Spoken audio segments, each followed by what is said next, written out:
Before starting our meeting today, I would like to express our solidarity with Spain. Our thoughts and hearts go out to all those affected by the devastating floods in Valencia, Albacete and beyond, caused by the Dana storm. We stand in solidarity with their families who lost their loved ones, those who have seen their homes and communities impacted, and all the rescue teams working tirelessly to provide and support relief. Please know that you are not alone. Europe stands with you. And before we go on, I would like to inform you that today, for the sake of time management, I will be speaking in English, which will allow me to have a faster and clearer communication with our guest and with the members present today. Now, let me welcome the Commissioner-designate, Mr. Micallef, who's being entrusted by the President of the European Commission with the role of Commissioner for Intergenerational Fairness, Youth, Culture and Sport. I would also like to welcome the members of the Committee on Culture and Education, the Vice Chair of the Committee on Employment and Social Affairs, the Chair of the Committee on Civil Liberties, Justice and Home Affairs, and the Vice Chair of the Committee on Legal Affairs. In addition, I would like to welcome the Commission and Council colleagues who are also here today and those following us online, as this confirmation hearing is being streamed live and the video recording will be available afterwards on the EP website. In line with the EP rules for the approval of the European Commission, let me recall that after the confirmation hearing, the coordinators of the Committee on Culture and Education will need to evaluate the Commissioner-designate and state clearly whether he is qualified both to be a member of the College and to carry out the particular duties he has been assigned. Before today's hearing, Mr. Micallef has replied in writing to a preparatory questionnaire. The written answers have been distributed to members and are available online in all languages. The Committee on Legal Affairs assessed, on the basis of the documents presented, the question of potential or actual conflict of interest and has raised no objection to the holding of this confirmation hearing. Now let me recall the structure of the confirmation hearing. The Commissioner-designate is invited to make an opening oral statement for no longer than 15 minutes. At the end of the meeting, he will also have 5 minutes for a closing statement.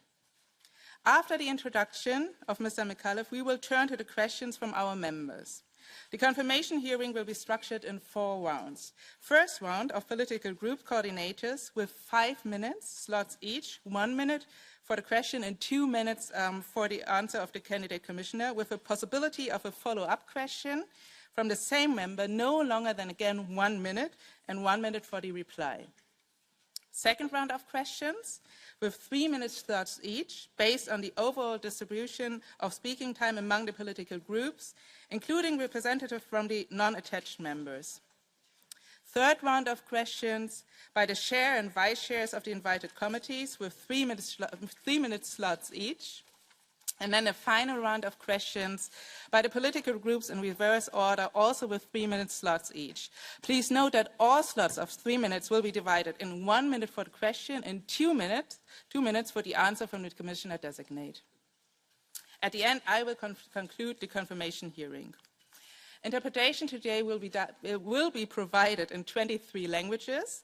All speakers can therefore use their own language. Speakers are to be reminded that what they say will need to be interpreted, so please keep in mind that you speak not too quickly.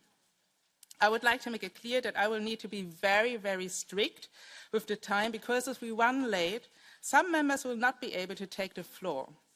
Therefore, if you exceed the time that has been allocated to you, I will need to use the hammer. And as a last resort, I will also mute you, which is not a very pleasant thing to do. Before I give the floor to Mr. Micallef, I would like to say that the next 5 years will be of strategic importance for the European Union project. From our perspective, in addition to supporting culture and the cultural aspects of the European Union, sports, youth, youth mainstreaming, youth engagement, and active citizenship will be key to addressing challenges related to the lack of young people's participation in democratic processes, as well as preventing youth polarization and also political disillusion. Linked to the future work on these policy areas, I acknowledge your responses to the horizontal written questions and your readiness to cooperate with the European Parliament. This is particularly important in the context of the revision of the framework agreement between Parliament and Commission, in particular regarding your engagement to be regularly present in the Committee on Culture and Education and in plenary debates on the topics of your portfolio. The follow-up of Parliament's legislative initiatives and the sharing of information in a timely manner with the Parliament as a co-legislator and arm of the budgetary authority will be key. We count on the full implementation of these commitments and emphasize the Commission's role as an honest broker in all legislative procedures and in the institutional negotiations, ensuring equal treatment of Parliament and the Council.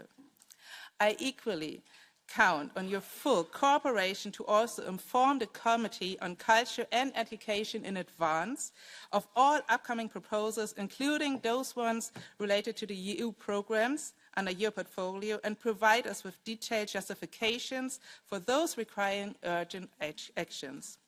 This will ensure the transparency and allow Parliament to exercise its prerogatives properly. I'm sure that our exchanges will be very fruitful today. Dear Mr. Micallef, you now have the floor for 15 minutes.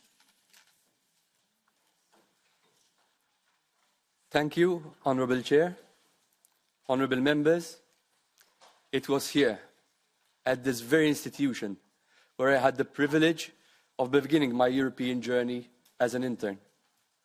It may be a twist of fate, but it is most of all an honour and a privilege to be here before you, seeking your approval as a member of the European Commission, responsible for intergenerational fairness, youth, culture and sport.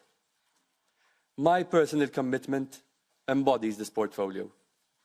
As I wrote in my replies to your questions, I engaged in participatory democracy from a very young age. I have played an active role in youth, sport and cultural organizations at the local, national and international levels. Honourable Members, diversity, fairness and solidarity. These have always been the cornerstones of the European project. These values are enshrined in our treaties. If confirmed, these European values will play a vital role in my work as European Commissioner. We stand with the brave people of Ukraine. The brave people of Ukraine who are defending not only their land, but also our common values. We will continue to support Ukraine for as long as it takes. And I will assess where we can strengthen our collaboration within the scope of my portfolio with Ukraine and with other candidate countries. I clearly remember the optimism and the excitement when Malta joined the European Union 20 years ago. I was there at the celebrations at the Grand Harbour. I was one of those young people whose life was transformed by EU membership. I had the opportunity to live the European dream. Yes, enlargement is a merit-based process. Yet I firmly believe we have a collective responsibility to work hard together so that many more people can live their own European dream. I'm honoured to be nominated the first ever European Commissioner for Intergenerational Fairness. Intergenerational fairness is one of the most important societal challenges we have today. We must not leave any generation behind. But we also need to take into account the needs of future generations in all actions that we take. Honourable Members, we have a collective responsibility to ensure holistic and long-term responses. If confirmed, I will put forward the first ever strategy on intergenerational fairness. I will cooperate with all members of this Parliament and of this committee, as well as of College, to ensure that the voices of all generations are listened to and that their views are acted upon. And I will ensure that all the possible tools offered by Foresight will be used to promote intergenerational fairness. If confirmed, I will also integrate an intergenerational fairness dimension in all areas under my responsibility, starting with the youth. Young people are underrepresented in politics, and they are less likely to vote. This can lead to policies that disregard their interests and concerns. This is why it is essential, to engage youth, to ensure for fair political participation and representation.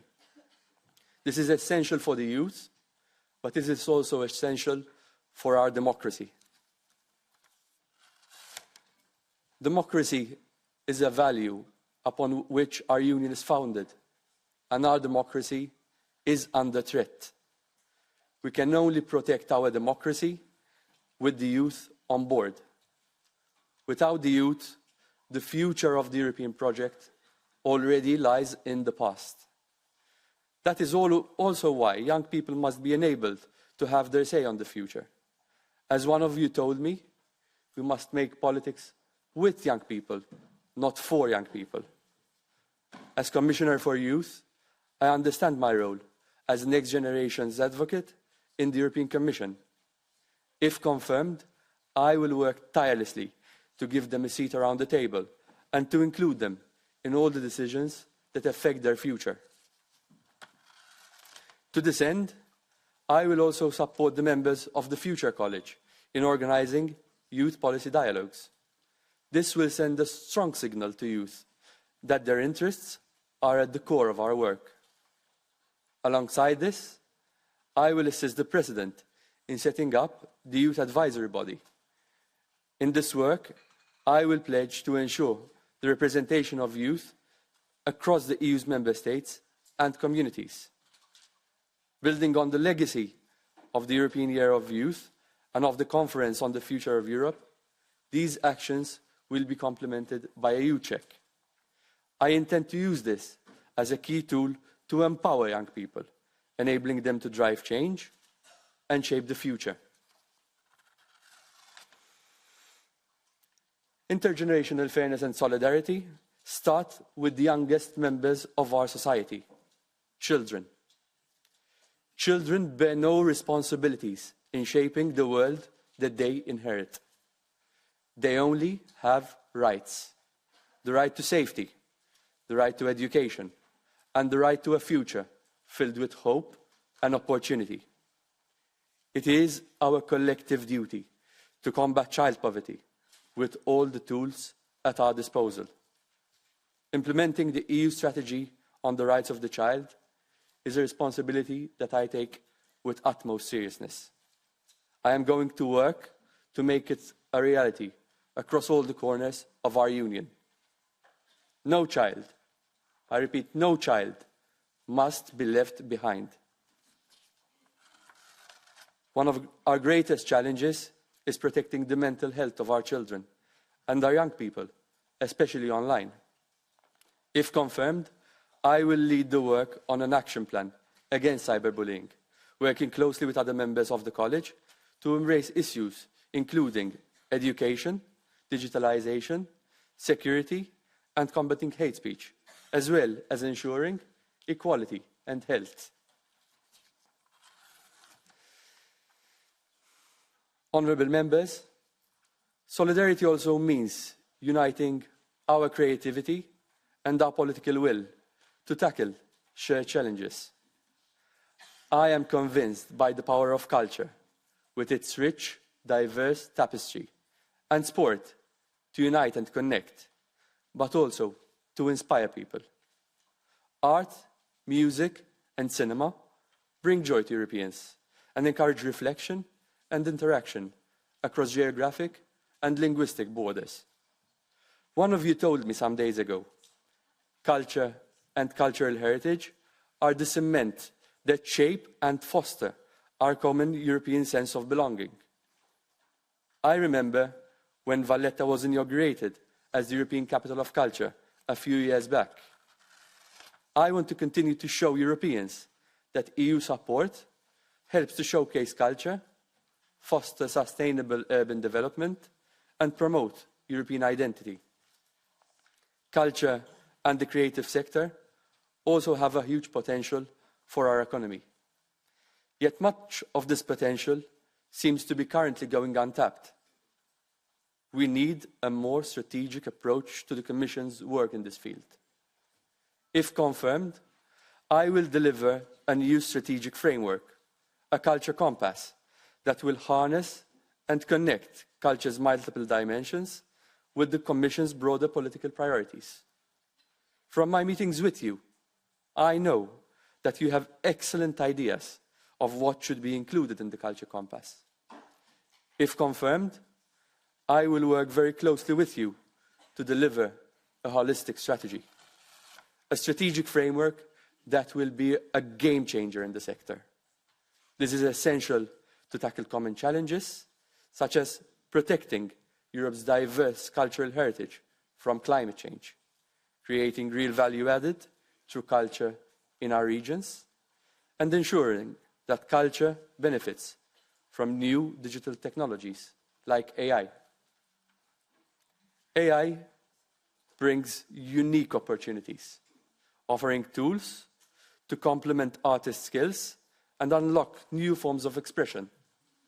It can help to reach wider audiences and boost innovation. But we also know about the challenges and the risks related to AI. Change can be difficult to embrace. Still, by harnessing its potential and mitigating the risks, we can empower artists and strengthen Europe's cultural leadership in the digital age.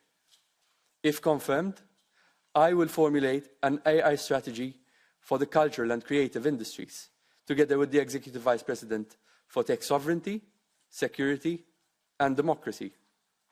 These initiatives will form part of my broader efforts to build on the work of the current Commission and the Parliament to improve the working conditions of Europe's artists and cultural professionals. It was so beautiful to see the European flag fly at the Paris Olympics last summer.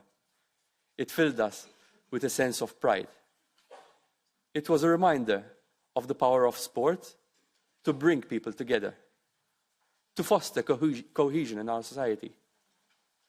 As a former vice president and a former player of a local football club, I have first-hand experience of the importance of solid governance, fairness, and integrity, but also of the financial solidarity and support that's needed at the grassroots level. I will dedicate all my energy to preserve and promote our European sport model and the shared values of fairness, tolerance, and equality that it embodies. The European sport model is fundamental to promote our common values within and beyond our union. If confirmed, I will use the full power of sport and cultural diplomacy to promote peace and foster people-to-people dialogue.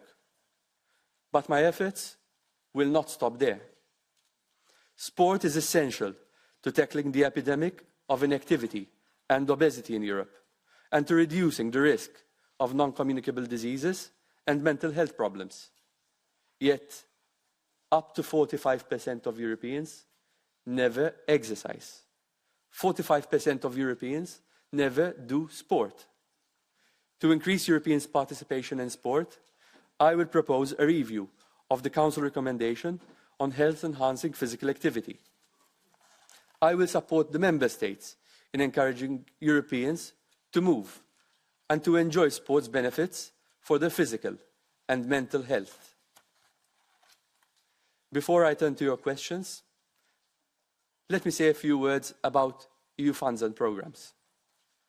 Erasmus+, including Discover EU, Creative Europe and the European Solidarity Corps, not only support our policy making, but also empower millions of people, regardless of their age, to gain new experiences and strengthen their skills. This enables them to engage in communities and actively contribute to shaping our future in the Union. We all know that in a few months, we will need to discuss the future of these funds and programs. Together with you, honourable members, and my colleagues in college, I will be focusing on identifying what should be financed and subsequently how best to finance it.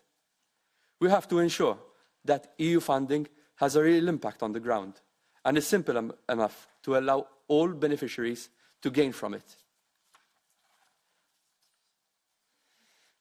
Honourable members, I am eager to work with you to strengthen our union. Together, we can bring tangible benefit to Europe's people and its regions. Together, we have what it takes to tackle the challenges that lie ahead of us. And together, honourable members, we can reinforce our shared values, the values that we hold dear, values on which this European house is built: diversity, fairness, solidarity, and democracy. I ask for your trust to allow me to take forward the Commission's work on intergenerational fairness, youth, culture, and sport, to realise our shared vision together. I now look forward to your questions. Thank you.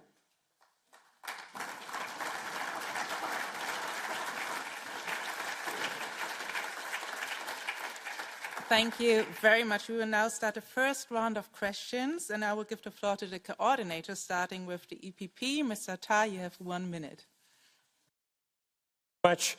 Welcome, Mr. Micallef, to the hearing on behalf of EPP colleagues. I have 2 questions. One is a broader one. The second one is more concrete. The first one, recognizing the challenges posed by the rising nationalism and populism, what proactive steps do you envision taking to promote the values of cultural diversity and solidarity across the European community? And the second question is, since youth will be a large part of your portfolio, we would like to know how you will make sure that the new bodies announced in your mission letter, including youth dialogues, a youth stakeholder group, and the youth advisory board, will have a real impact on youth policy making. Thank you so much. Thank you. Mr. Micallef? A union that has active youth is a union that is fit for the future. We need to concretely give youths greater freedom and greater responsibilities in our societies and democracy. And through the implementation of the youth check in particular, we will gather the views of young people and factor them in our decision making.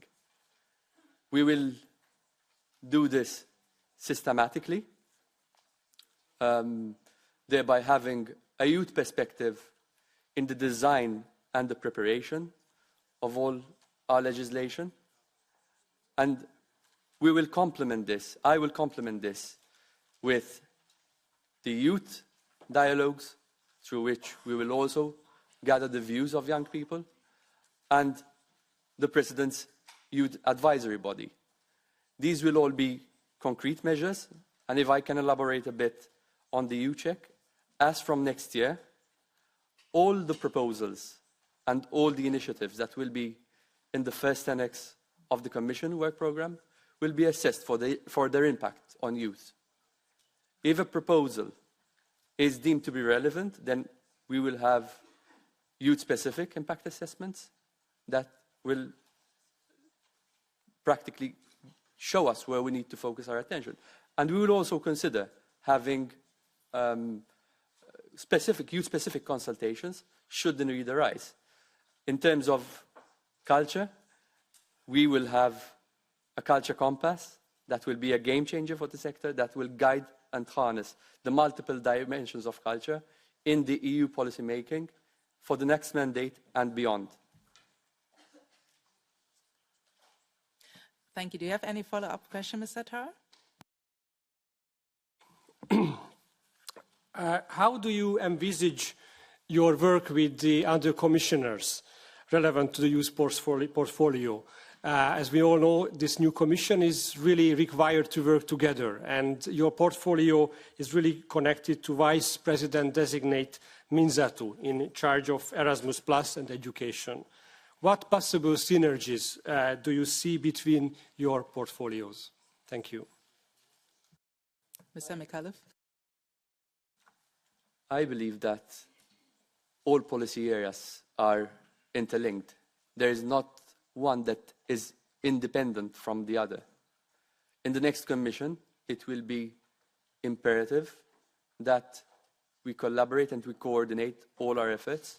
When it comes to youth, for example, I will need to work very closely with the designated Vice President responsible for people and skills on the Erasmus program. She will be handling the broader parts of the program as well as the formal education parts, and I will be responsible for the informal and non-formal learning components, the youth and sport components, but this extends also to other members of the Commission. I will need to work closely with colleagues on issues like health, for example. We know that mental health is a challenge that is particularly present in our youth, and so it's going to be absolutely imperative in the next mandate that we work as one Commission, as one team, with this committee, with the Parliament, and with the Member States as Team Europe. I give the floor to Mr. Haider from the S&D. Herr designierter Kommissar, das Europäische Parlament hat in der abgelaufenen Legislaturperiode einen ganz wichtigen Initiativbericht über einen EU-Rahmen für die soziale und berufliche Situation von Künstlerinnen und Künstlern sowie Arbeitnehmern im Kultur- und Kreativsektor beschlossen. Und dieser Rahmen soll gemeinsame Standards für die Arbeitsbedingungen von Kulturschaffenden in ganz Europa festlegen und die jüngere Generation von Kulturschaffenden bestmöglich in den Arbeitsmarkt integrieren. Meine Frage daher, wie beabsichtigen Sie, diesen INI-Bericht umzusetzen? Welche Rechtsvorschriften gedenken Sie vorzuschlagen? Und sehen Sie einen konkreten Fahrplan für die Umsetzung? Und wie gedenken Sie, sich mit der designierten Vizepräsidentin Minzatu abzustimmen?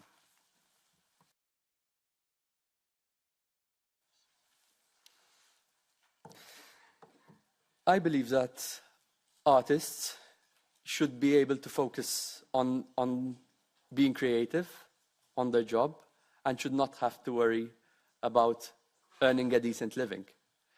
I know that the sector has been facing a great many challenges, starting with atypical working conditions, seasonality, but also poor working conditions that affect the sector's ability to attract and retain talent, but also affects the sector's competitiveness. And before we go any further, we have to understand that this is a sector that is significant for our union. There are 7.7 million people working in this sector. 46% of them report that they face poor working conditions, and 68% of them have to work 2 jobs to make ends meet. They have to work 2 jobs to be able to cover their expenses. I am very much aware of the resolution in Parliament and the initiatives taken by Parliament, and this is a priority on which there has been already a process that started consultations in Member States, so we understand the situation and assess the situation a bit better. In the first months of my mandate as Commissioner, based on these consultations, I will organize a high-level roundtable, bringing together social partners, stakeholders, industry, as well as members of this Parliament, of this committee, to assess the remaining legislative gaps, to better support our exchange, and then to chart our future, our initiatives, our action in the future together. We will also organize annual thematic workshops with member states to keep the topic high on the political agenda. And before we have our assessment, we cannot exclude the need either for policy or legislative action. Thank you. Do you have a follow-up question, Mr. Heide? Dieser Initiativbericht enthält ein wichtiges Instrument für eine effiziente Umsetzung, die soziale Konditionalität. Das heißt, EU-finanzierte Projekte im Kultur- und Kreativsektor wie in Creative Europe müssen eine Reihe von Grundsätzen für faire Arbeitsbedingungen und Praktiken für die Zusammenarbeit einhalten. Wie wollen Sie sicherstellen, dass die Europäische Kommission diese Grundsätze in der nächsten Förderperiode der Programme, die den Kultur- und Kreativsektor betreffen, auch einbezieht? Danke.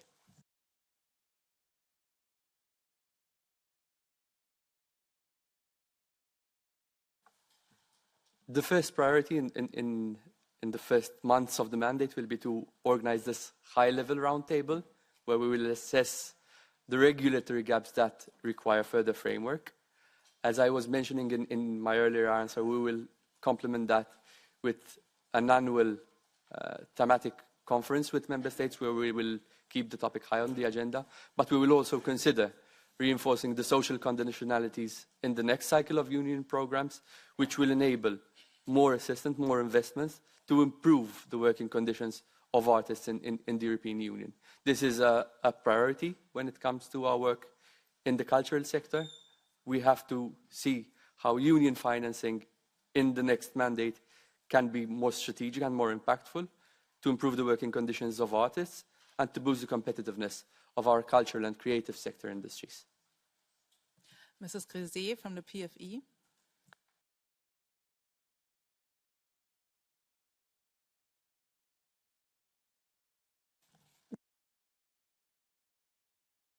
Vous avez parlé en début de votre intervention, mais je voudrais m'assurer que vous allez respecter, si vous êtes confirmé évidemment dans le poste de commissaire, toutes les composantes de ce Parlement sans suivre de cordon antidémocratique. Ce sera ma première question.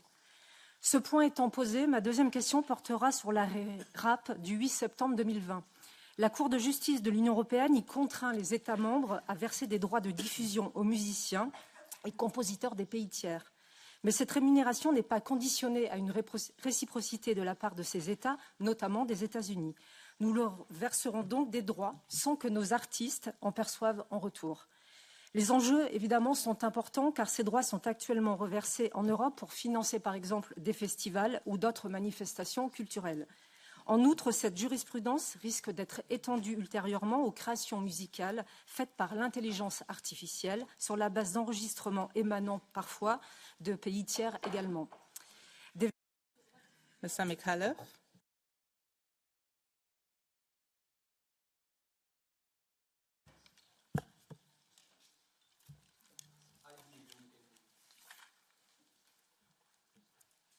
I believe in dialogue.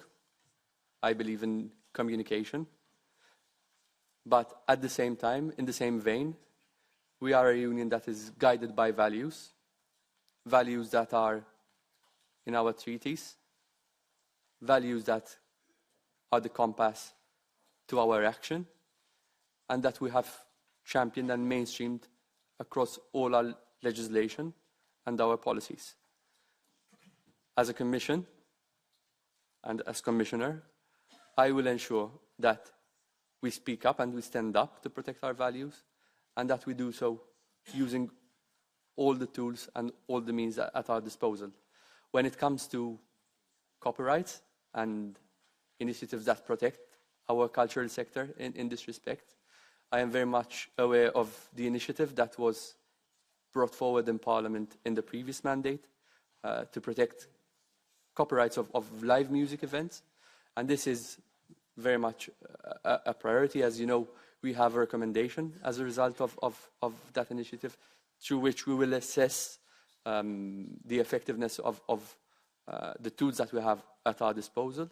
And if need be, there will be follow-up actions and actions that will support this in this mandate as well. Mrs. Grisé. Merci, Monsieur le Commissaire, de votre réponse.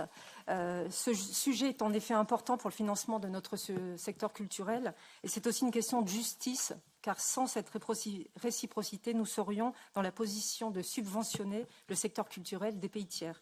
Il est étonnant d'ailleurs que la Cour de justice de l'Union européenne nous ait laissé un tel problème sur les bras sans offrir d'alternative. Aussi, je vous demanderai également quel serait le délai dans lequel vous pourriez agir et faire une proposition. Autre question importante, pensez-vous pouvoir recueillir l'assentiment rapide des États membres? Merci, Monsieur le Commissaire.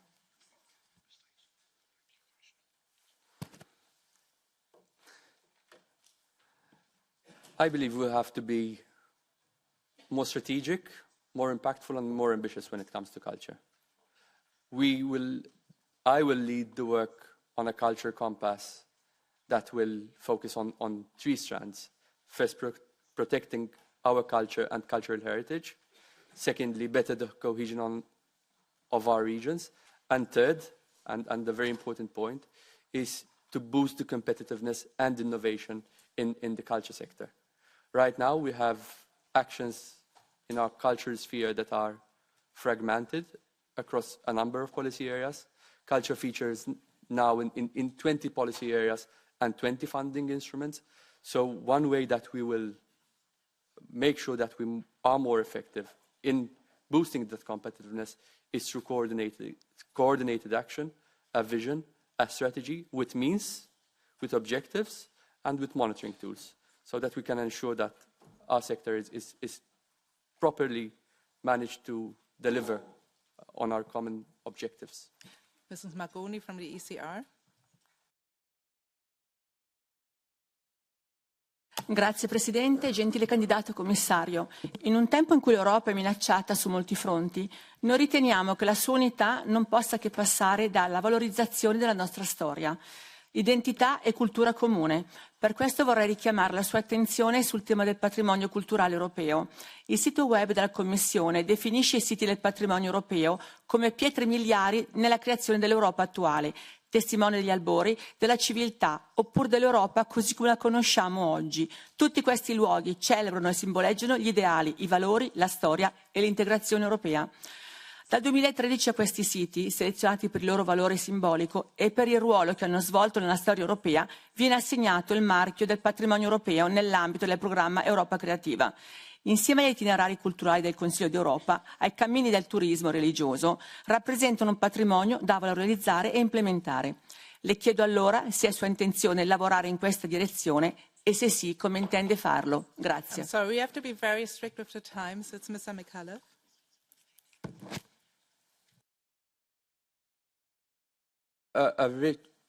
We have a rich and diverse cultural tapestry in the European Union.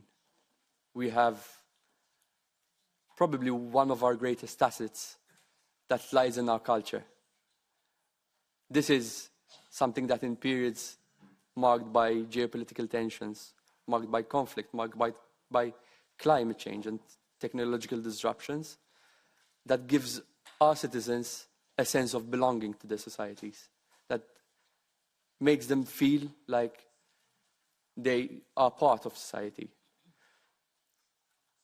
Our culture compass, the work that I will lead on the culture compass, will be focusing on how we could have better cohesion in our regions, how we can protect and safeguard our cultural heritage and our culture, including our linguistic diversities, and how we can boost the competitiveness of our creative and culture sectors. Now, this will be our general reference framework through which we promote culture in other policy areas, but it will be also the main reference framework through which we take forward our work in the cultural sector to improve the working conditions of artists, to develop a strategy on how we deal with AI in the creative and cultural sector, to provide guidance on cost-effective measures to improve the quality of life in our member states, and to promote the role of culture in our regions. This is one of the key remits that we have in our treaties, because our treaties give us two roles. One, to support member states in ensuring that their cultural sectors flourish. And the second, to coordinate the positions on issues where we have common challenges. Do you have a follow-up question, Mrs. Magoni? Grazie. Lo sport non è solo competizione, è lo strumento universale per eccellenza sui temi che riguardano l'inclusione e l'integrazione. Ritengo che tale politica di inclusione non debba mai lasciare il campo ad un eccesso di ideologia. Lei nelle risposte alle domande scritte ha richiamato la recente esperienza positiva dei Giochi Olimpici di Parigi. Non posso però dimenticare le polemiche nate attorno alla cerimonia di inaugurazione, nella quale lo spettacolo ha più volte messo in ombra gli atleti. Ritengo che sia necessario continuare a lavorare per la gender equality, osservando nello stesso tempo l'equità delle competizioni a cui partecipano atleti transgender. Nel rispetto delle legittime scelte sessuali di ognuno e dell'autonomia dell'ordinamento sportivo, l'Unione Europea dovrebbe esercitare presso le federazioni sportive internazionali un'azione di sensibilizzazione per applicare protocolli uniformi e non discriminatori e garantire competizioni equilibrate. Ciò premesso, le chiedo se intende sostenere un approccio equilibrato basato su evidenze scientifiche che garantisca insieme il principio di inclusione e quello di non discriminazione.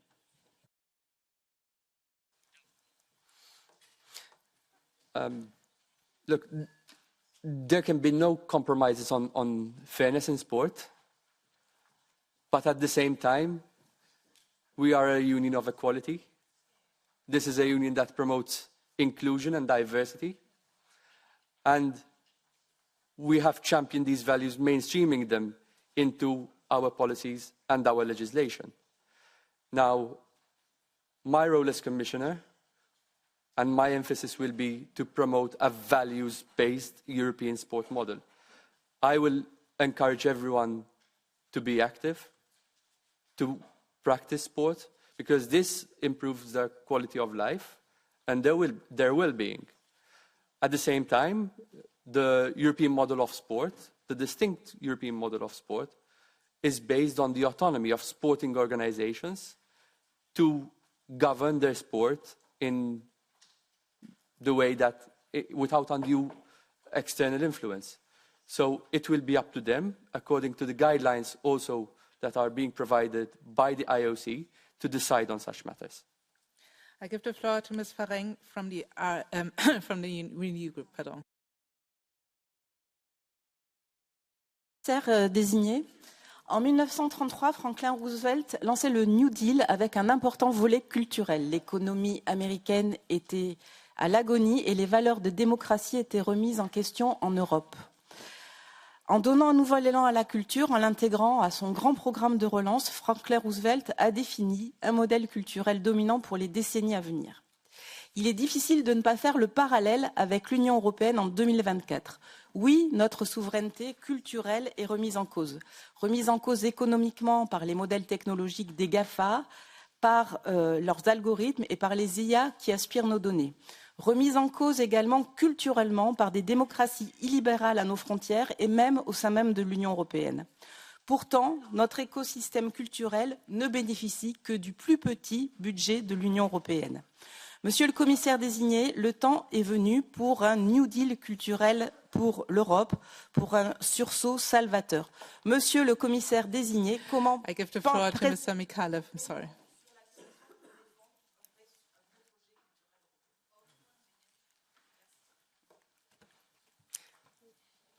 Look, I truly believe that we need to be ambitious, strategic, and impactful when it comes to culture.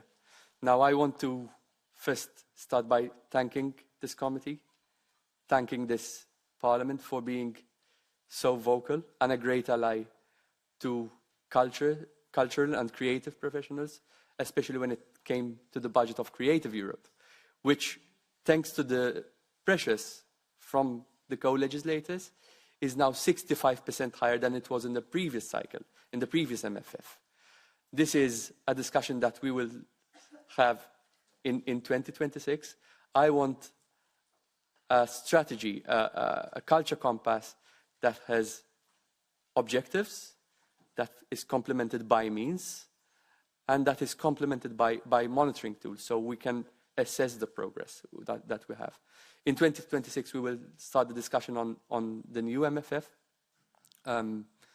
We will need to see what we want to finance and then how best to finance it.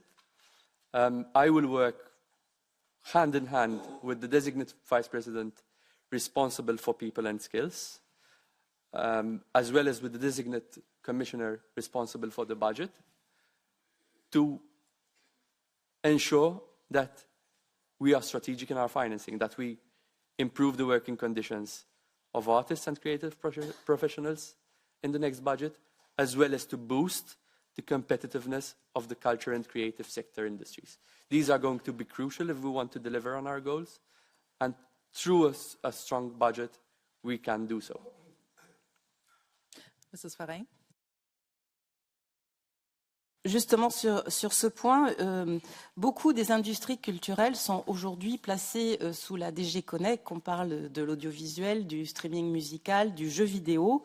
Vous parlez donc du financement et vous parlez surtout de votre compas culturel. Donc je voulais savoir si votre compas culturel, donc cette boussole, intégrerait ces industries qui sont aujourd'hui dans un autre portefeuille et sous une autre DG que celle que vous gérerez à l'avenir.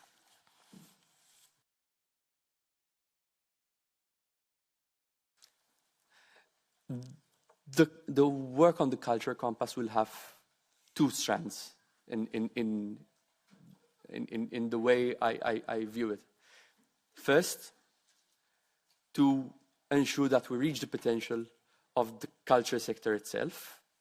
And then the second strand is to promote the role of culture in our policy areas, both internal and external, because we have a cultural diplomacy element that we have to take into account in our funding instruments and in our program and in all our legislation. We will have to be very coordinated in the next Commission, and I will make it a point that I work with colleagues who are covering digital, colleagues who are working on health in the next Commission, colleagues who are working on regions to promote the role of culture in delivering on our objectives in the European Union through their work as well. Mrs. Scuderi from the Green Group.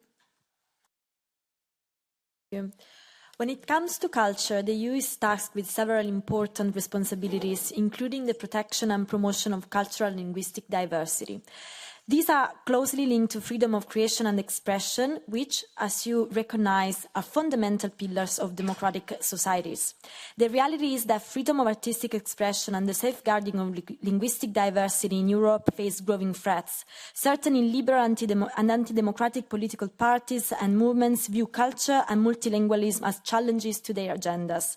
In this context of increasing instrumentalization of culture, restriction on artistic freedom, politicized funding as a mechanism of pressure, and even censorship of cultural institutions, our question is, in your opinion, how will the EU cultural policy and promotion of multilingualism coexist with these national policies?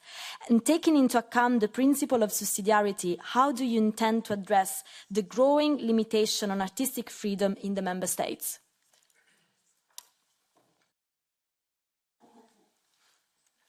Peress li din hija mistoqsija dwar il-multilingualizmu, nixtieq nuża il-lingwa tal-istat membru li l-aktar li naf.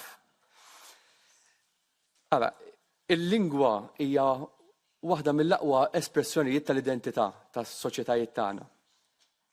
Jiena nemmen li wieħed mill-pilastri ewlenin li fuq bidu nibnu l-kumpass tal-kultura hija l-preservazzjoni tal-wirt storiku u kulturali tagħna li jinkludi wkoll id-diversità lingwistika. Fl-aħħar snin, permezz ta' investimenti mill-programm Creative Europe, stajna nippromovu, per eżempju, it-traduzzjoni ta' diversi xogħlijiet tal-letteratura. Permezz tal-Erasmus Plus, stajna nippromovu t-taħriġ fit-talim tal-lingwi u fil-promozzjoni tal-lingwi. U kellna wkoll interventi leġislattivi.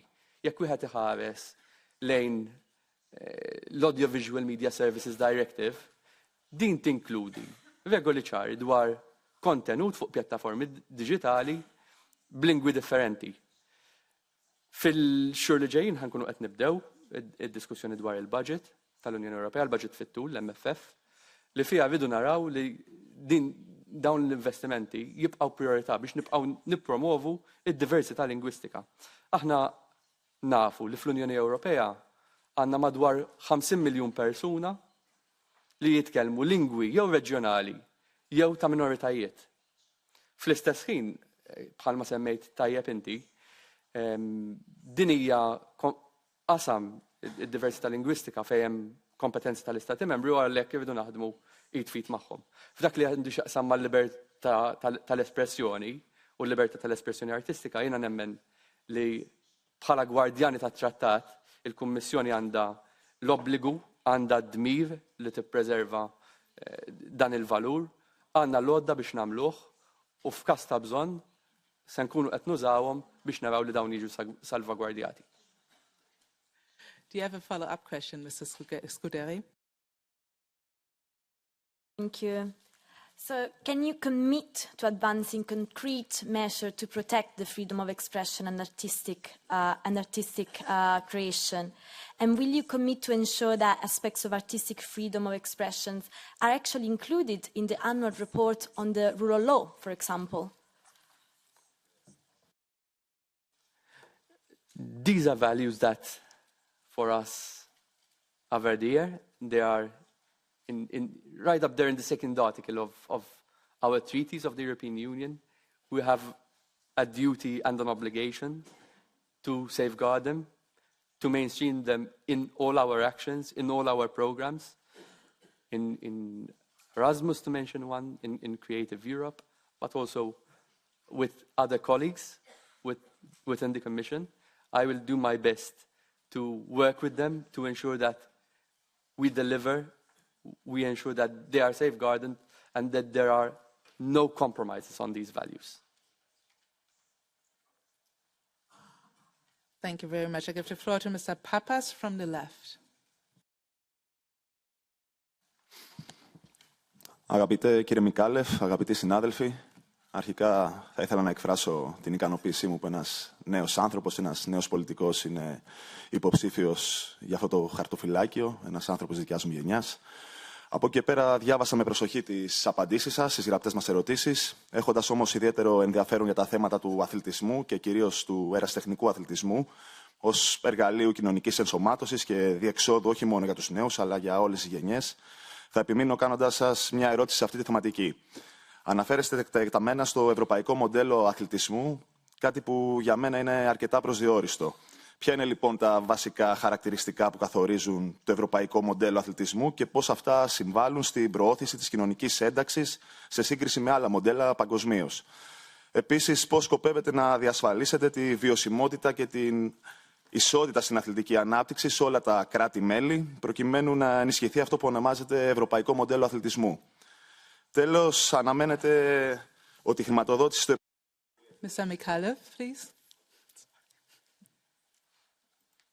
So, sports has a power to reach places where politicians cannot. It has a fundamental educational, social, as well as a political role. In Europe, we have what we call as a distinct European sport model.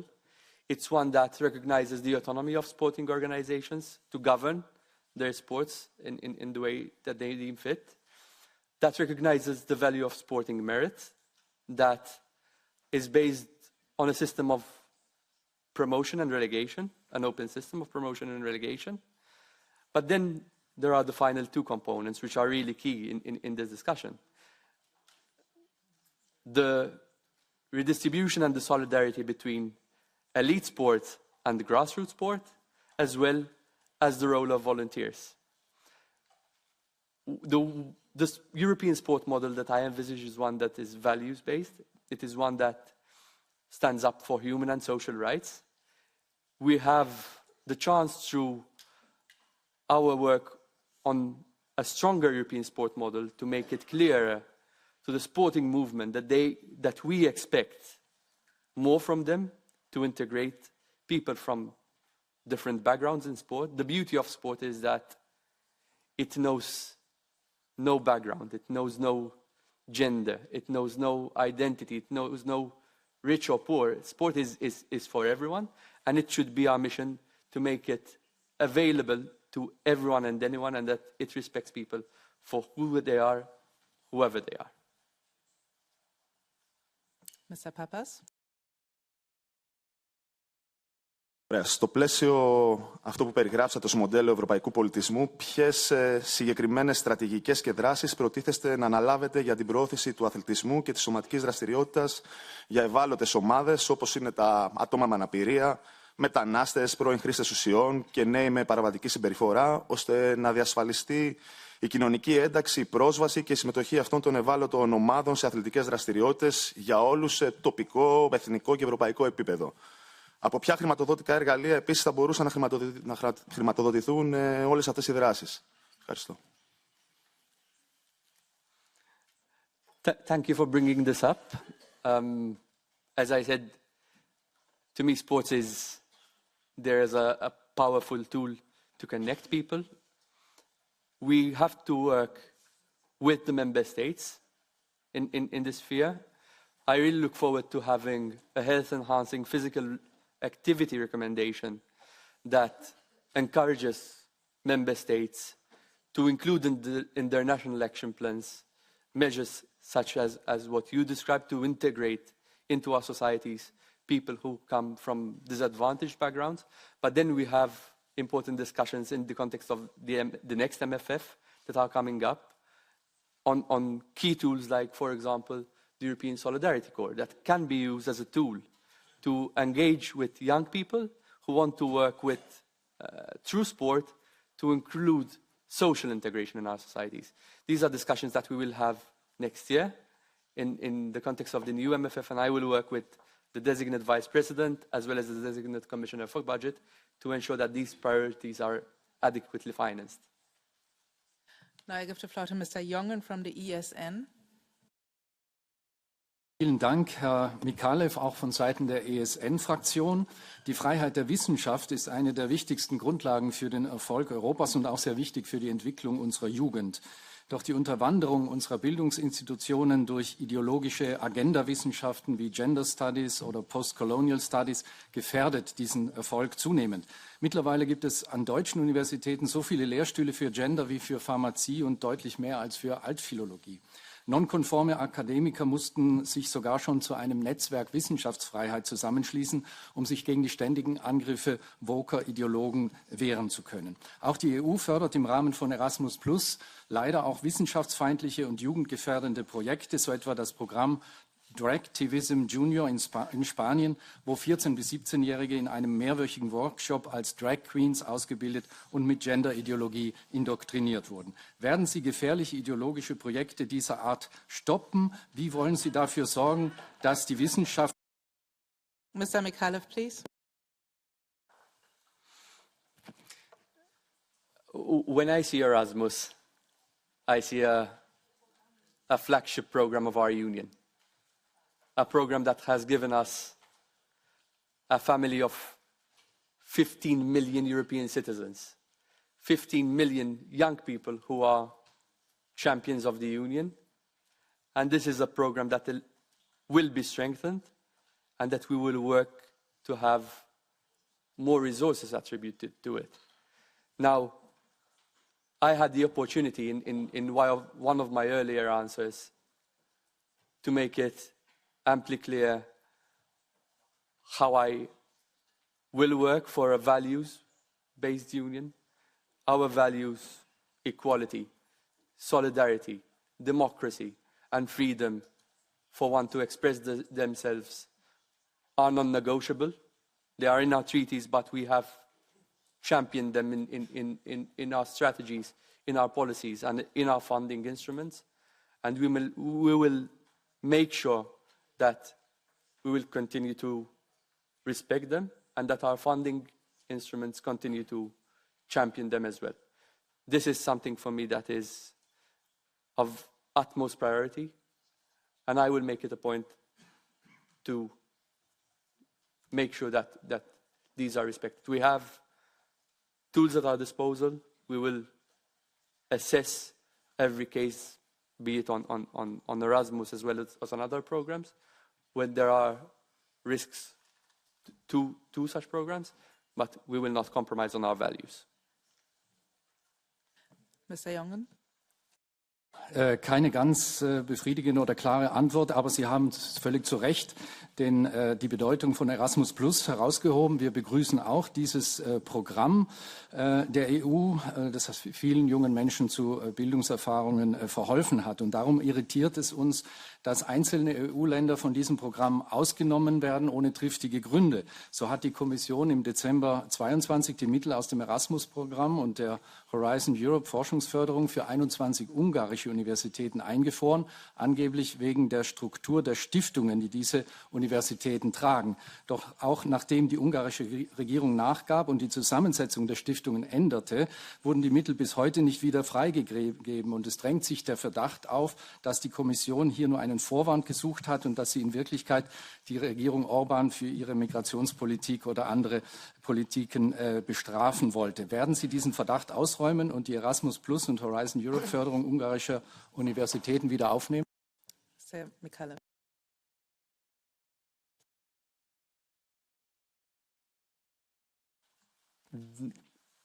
When we speak about the rule of law, it is amply clear that we will continue to invest in the rule of law. We will continue to ensure that this remains a priority for our union.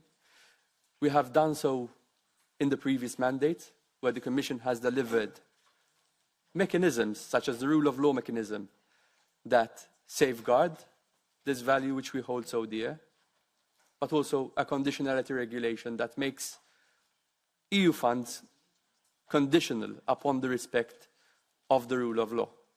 Now, there's been a process with one member state that you have mentioned. This does not apply to all Hungarian universities. There are a number where there is an issue with the ownership structure.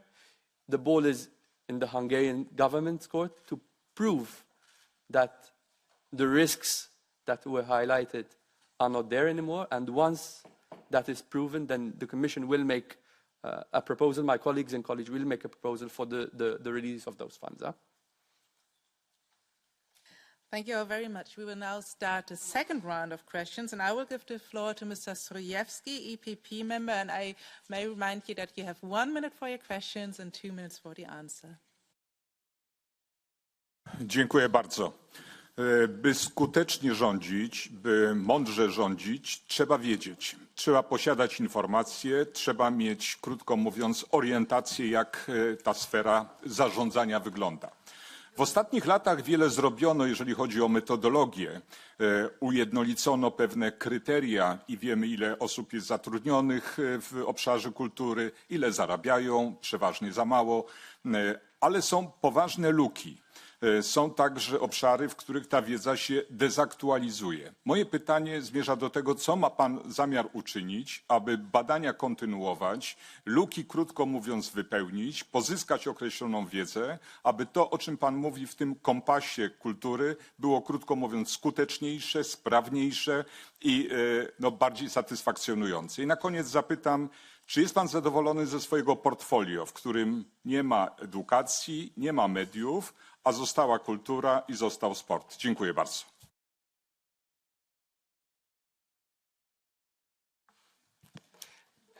My portfolio gives me a platform to work with many colleagues in the Commission, and I can assure you that I am thrilled about it.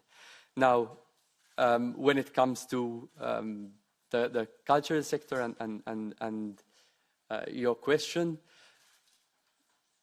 through our work in the Culture Compass, the first steps that we will take will be to update the framework of cultural statistics, to be able to have informed discussions that will be able to allow us to have evidence-based actions in our work. This will be complemented by a Eurobarometer survey, where we assess the perceptions of and the information that we are given from our people on the cultural sector. But when it comes to the working conditions of artists, there is an assessment which is currently ongoing on the situation in various member states, because there are actions that are being taken at national levels where we have statuses on the rights of the artists in some member states, whereas in others you have also legislation. That assessment will inform our discussion. It will enable us to assess whether there are regulatory and legislative gaps, also considering that there is a body of employment and social legislation that is already applicable. And if there are gaps, we will ensure that there are the adequate follow-ups, either from a policy or legislative point of view, to address them. Thank you very much. Mrs. Repp from the S&D. Micallef, vorhin sprachen Sie kurz die mentale Gesundheit von jungen Menschen an. Wie Sie sicher wissen, hat die Corona-Pandemie die mentale Gesundheit junger Menschen erheblich beeinträchtigt. Die Raten von Angst und Depression haben sich im Vergleich zur Vorzeit mehr als verdoppelt. Fast die Hälfte der jungen EuropäerInnen gibt an, dass ihre psychischen Gesundheitsbedürfnisse nur unzureichend erfüllt werden. Können Sie darlegen, wie Sie planen, die mentale Gesundheit junger Menschen auf der europäischen Agenda zu verankern? Ist es auch vorgesehen, dazu junge Menschen aktiv in die Gestaltung dieser Maßnahmen einzubringen, die dezidiert ihr Wohlbefinden betreffen? Danke.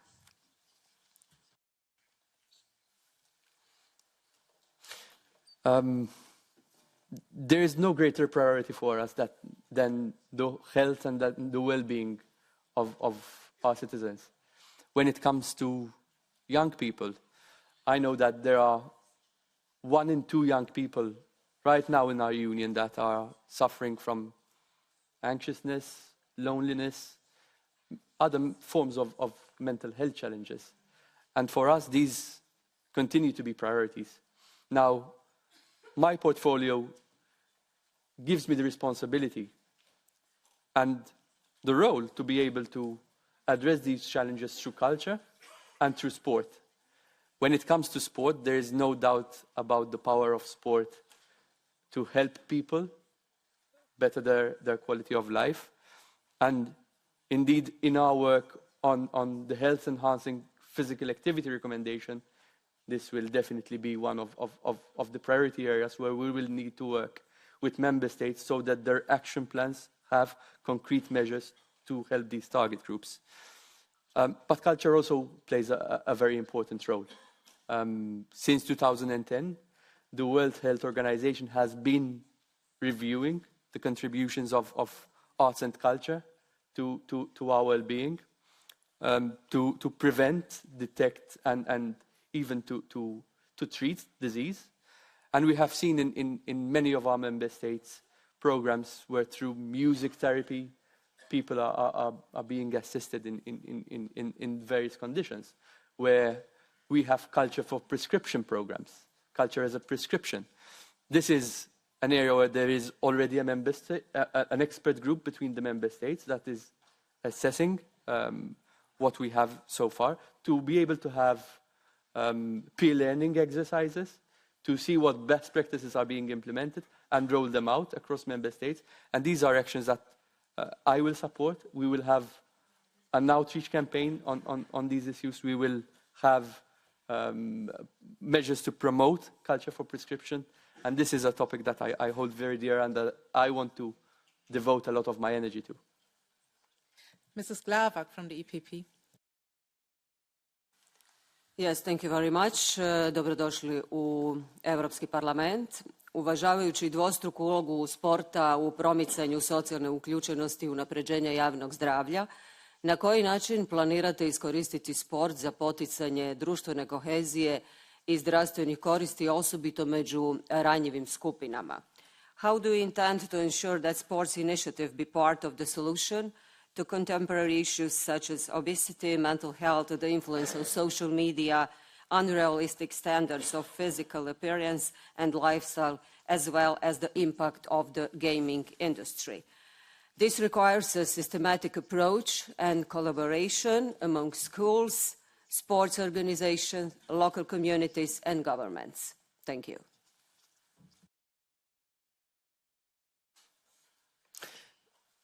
in my discussions ahead of this hearing, there was one conversation that I distinctly remember. And in that conversation, I was told that if there's one member in every family that practices sport, if you reach that particular member of that household, then you reach the whole family. We have, through sport, a very, very strong tool to promote social inclusion, to promote healthy lifestyles. When I look at the data and the statistics on obesity in the European Union, non-communicable diseases as a result of inactivity, it is nothing beyond shocking. Just by looking at the expenditure as a result of inactivity, you realize that we are spending 8 billion euro in this union on these issues. This is the combined health budget annually of two of our member states, of Luxembourg and Lithuania. That's what they spend on healthcare annually. Now we have to work with the member states to have this included in their action plans when we take forward our work on the health enhancing physical recommendation. But I also believe that we have to promote sport in other policy areas, in education, in our social priorities, in our integration priorities. And that is something that I will work on with my colleagues in the College of Commissioners, with Designate Vice President Minzato, with the Designate Commissioner responsible for health, to be able to deliver on these issues. Mrs. Sorel from the PFE. La commissaire Elena Dalli a évoqué la proposition de refonte de la directive sur les abus sexuels sur mineurs. Elle s'est félicitée d'avancées majeures en matière de consentement dans les relations sexuelles. De quoi est-il question? Je la cite.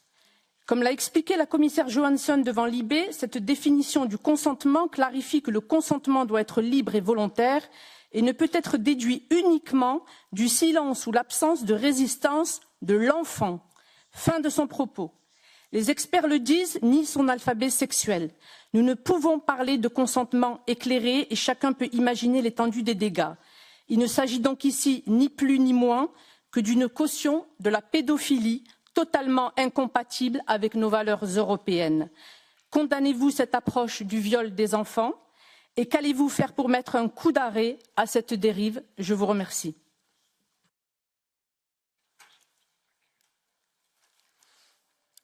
Look, when it comes to children, we have a moral and a legal obligation to protect our children. This is not something that I take lightly, and indeed, we have had a lot of work being done in the current mandate to deliver a strong children's rights strategy that protects children in our courtrooms, in judicial systems, through which we have an integrated protection system for our children, where we protect our children online with a better Internet for Kids strategy, where we have cooperated with this Parliament to deliver on concrete measures that protect our children.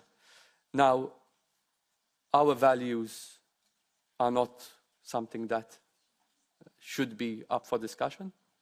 We will continue to promote our values of equality, the work that Commissioner Dalli has championed throughout her mandate, and we will continue to ensure that these are mainstreamed and protected in our legislation. Thank you. Mr. Petro? Excuse me, this was wrong. Mr. Squarta from the ECR. Benvenuto commissario designato Micallef. Vorrei fare riferimento alla digitalizzazione delle piccole e medie imprese nel settore culturale e le opportunità straordinarie che ne potrebbero derivare. La transizione digitale, come sappiamo, rappresenta una sfida complessa, soprattutto per le piccole e medie imprese, che sono spesso le custodi delle nostre tradizioni e innovazioni culturali e faticano ad accedere a finanziamenti e formazione. Considerando che la nostra identità culturale merita di essere valorizzata e preservata anche nell'era digitale, vorrei chiedere dunque quali strategie intende adottare per supportare le piccole e medie imprese. Inoltre anche i giovani e le nuove generazioni dovranno svolgere un ruolo di prima linea nel tramandare l'eredità culturale di cui facciamo parte. Nei programmi a loro dedicati, già citati nelle sue risposte scritte, ci sarà spazio per progetti specifici volti ad aumentare la consapevolezza del valore del patrimonio culturale per il loro futuro? E in che modo promuoverà l'inclusione sociale senza compromettere i valori culturali e tradizionali europei?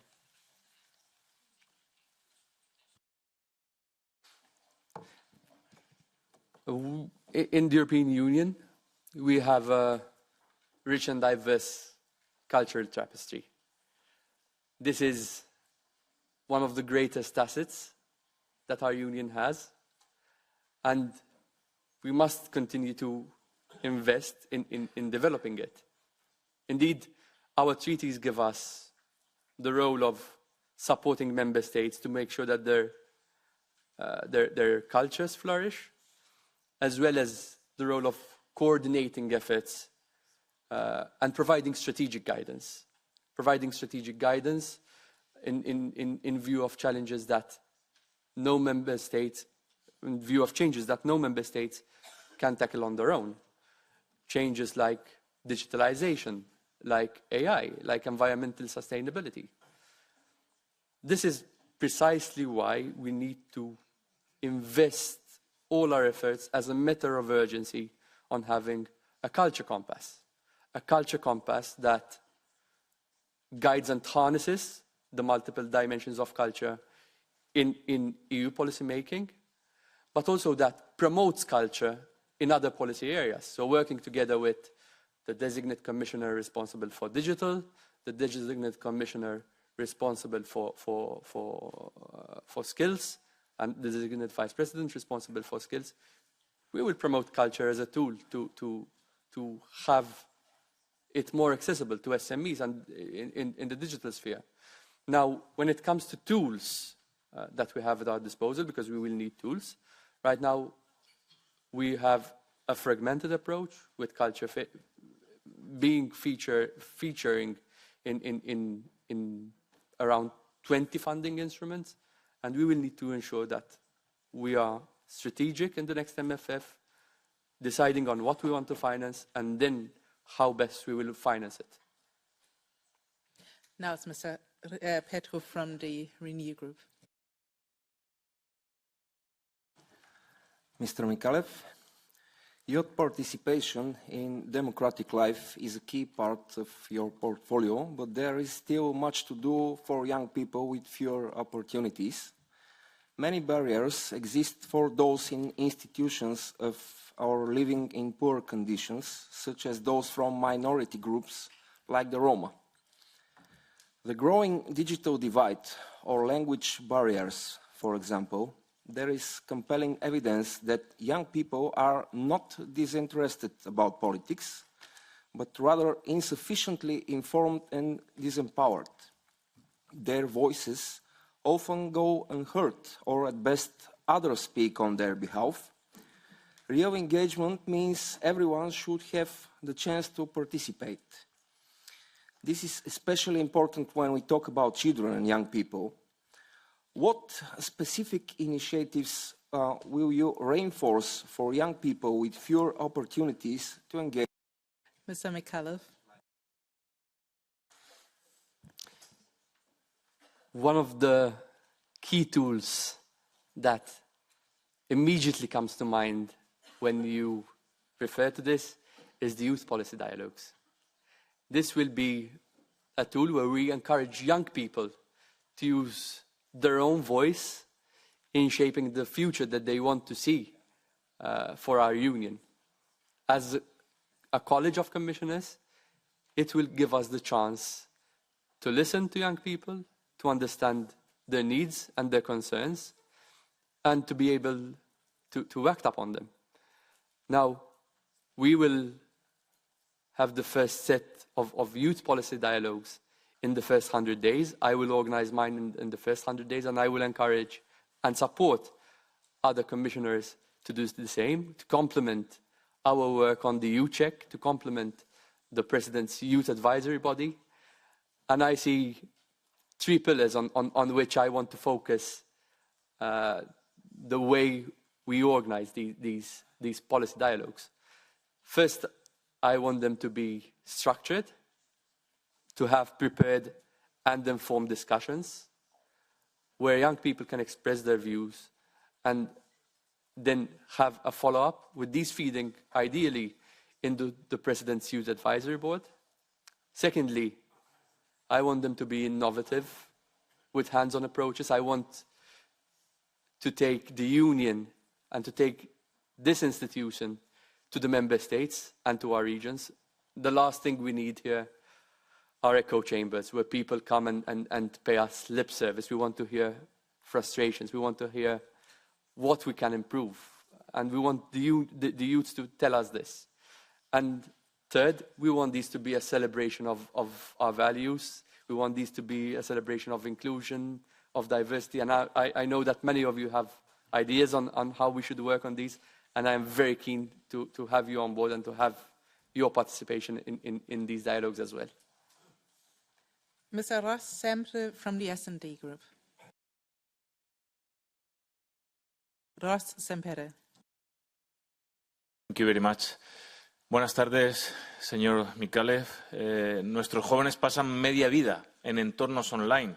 Construir un entorno seguro en Internet para los niños y los jóvenes implica trabajar activamente para protegerlos de peligros online, el ciberacoso, la explotación y el contenido inapropiado o ilegal. Y es fundamental invertir los suficientes recursos en habilidades de alfabetización digital y mediática, así como en sistemas de verificación de edad para el contenido online. En ese contexto, ¿nos podría explicar más sobre las posibles medidas que prevé el Plan de Acción contra el ciberacoso y también cómo planea cooperar en la lucha contra el ciberacoso en redes sociales con la comisaria designada Labib y la vicepresidenta ejecutiva designada Virkkonen? Gracias.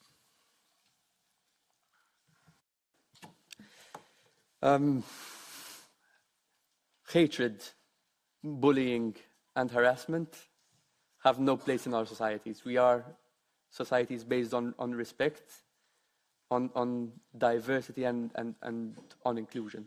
And this applies both to the physical and the virtual worlds. Now, to me, there is already sufficient and clear information to show that excessive screen time in our society is causing harm, physical harm, psychological harm, as well as societal damage. We have made, in this mandate, significant steps forward.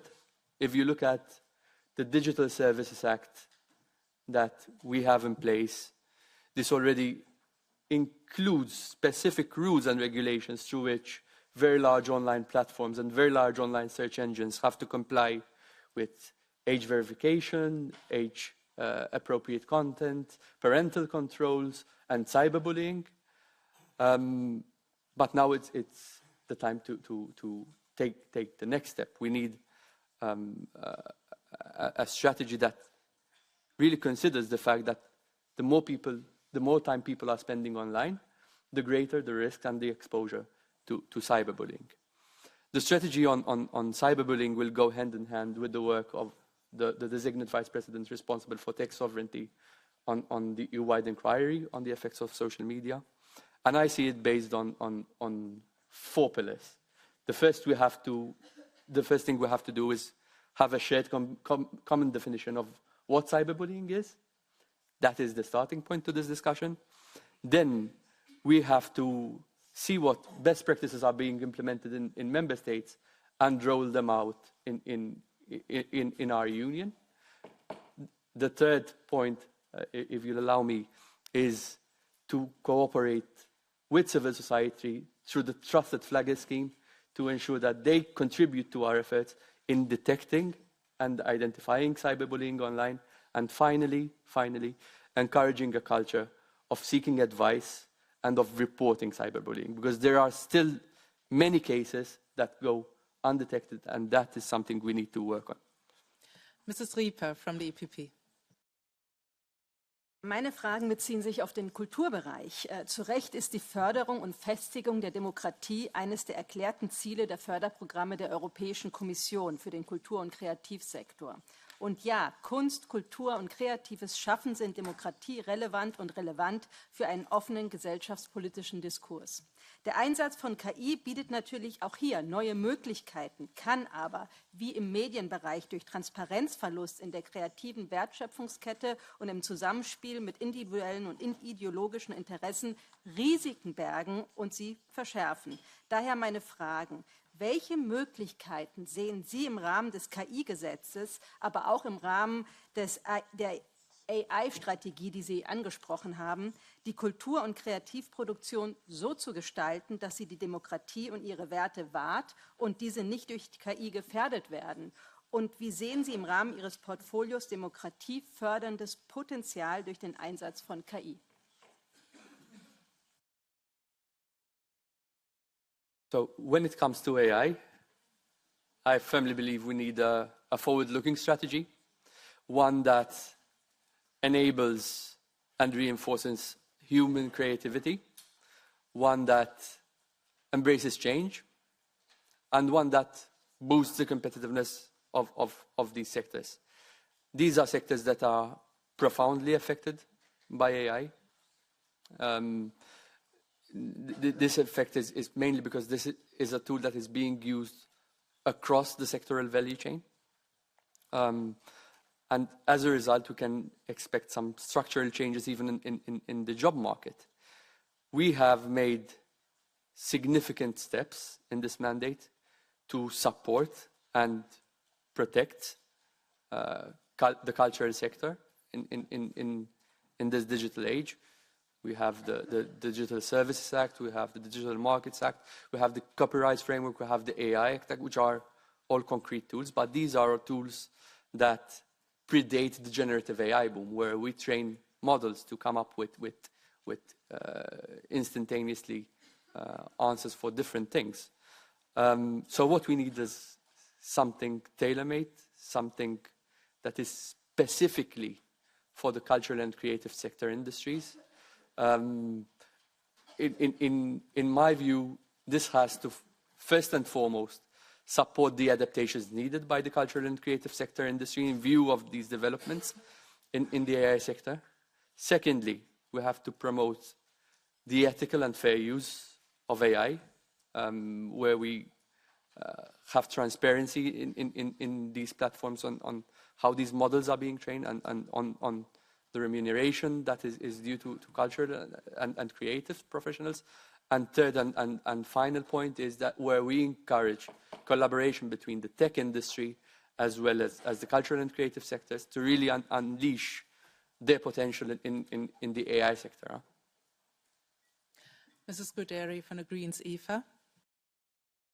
Thank you, and thank you for your interest and attention to youth. So my question is basically a follow-up on a point that you tackled before. You mentioned the Youth Advisory Board, the Youth Dialogues, the Youth Check, and these are all great tools to address the multidimensional issues that are affecting youth. However, our concern is that they usually regard and engage only a small part of the young population, and this might not include an actual impact assessment. So our question is, how do you intend to reach a wider range of young people across Europe, considering social, economic background, provenience, ethnicity, education level, and so on and so forth? And how will you ensure that this also engages the perspective of future generation, including an actual impact assessment of EU policy on the future?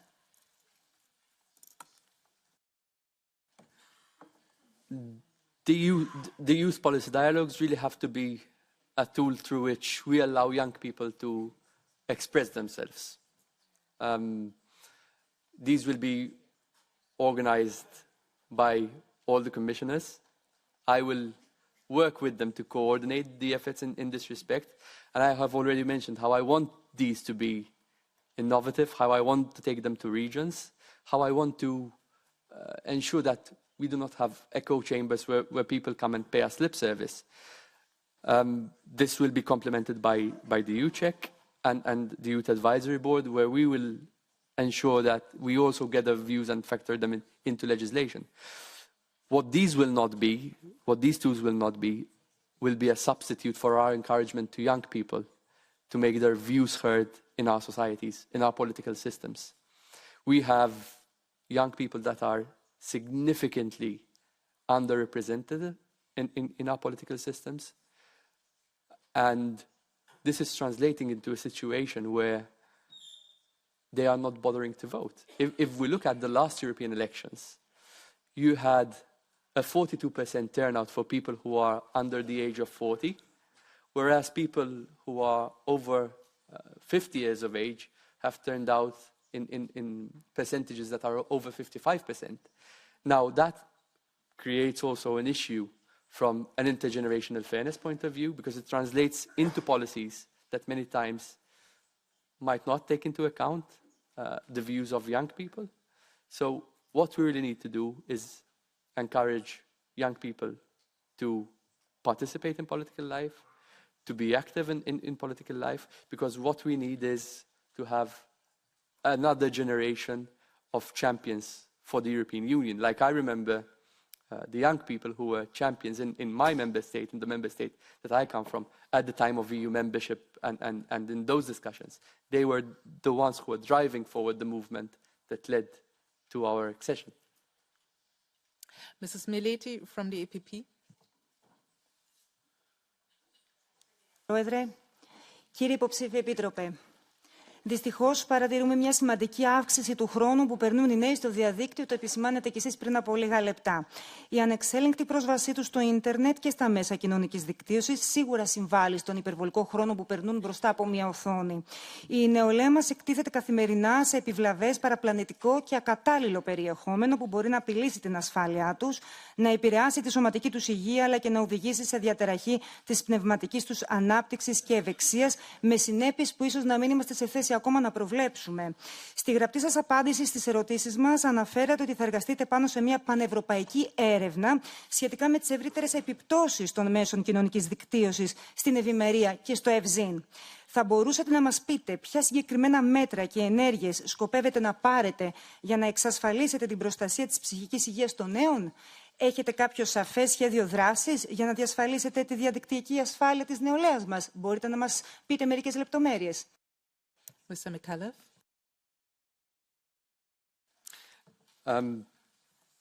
The protection of young people online is an absolute priority on which we have to devote our efforts. It's quite clear to me that this is having significant harmful effects on our young children, which are vulnerable online. Now, there will be an EU-wide inquiry on the negative effects of social media, which will be led by the Vice President for Tech Sovereignty, Vice President Verkunen, to which I will support. And this will go hand in hand with the action plan against cyberbullying.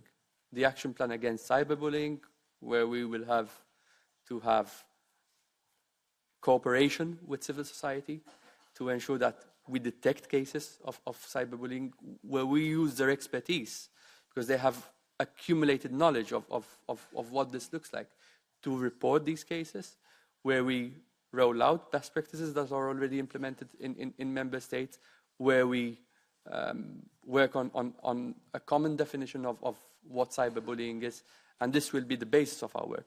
This will complement also the work that was done in this mandate. We have a strategy that is specifically targeting better internet for kids. We have recommendations that are aimed at educators and at policymakers to ensure that children are protected online in education environments as well. And this is work that we will have to sustain in this mandate through the implementation of the Children's Rights Strategy. This is something which I hope to have an exchange with this Parliament on, and where we can work forward together as well. But we must also promote other policies, such as sport, to give young people and children avenues to substitute screen time with healthier options. Mr. Papas.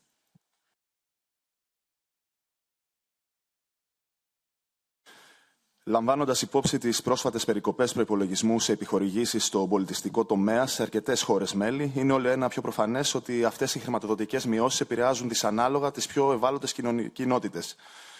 Η πρόσβαση σε πολιτιστικές εκδηλώσεις και δραστηριότητες είναι ουσιώδης για την προώθηση της κοινωνικής συνοχής, προσωπικής έκφρασης και της ευημερίας της κοινότητας. Δεδομένου αυτού του πλαισίου, ποιες συγκεκριμένες στρατηγικές θα εφαρμόσετε για να ενισχύσετε την πρόσβαση σε πολιτιστικές εκδηλώσεις και δραστηριότητες για αυτές τις περιθωριοποιημένες κοινότητες? Πώς σκοπεύετε επίσης να διασφαλίσετε ότι όλοι, ανεξαρτήτως κοινωνικο-οικονομικής κατάστασης, μπορούν να συμμετέχουν ενεργά και να υποφελούνται από τις διάφορες πολιτιστικές προσφορές? Επιπλέον, ποιες ενέργειες αναλάβετε για να εμπλέξετε αυτές τις κοινότητες στο σχεδιασμό και την εκτέλεση πολιτιστικών προγραμμάτων, διασφαλίζοντας ότι οι φωνές και οι ανάγκες τους θα εκπροσωπηθούν επαρκώς? Ευχαριστώ.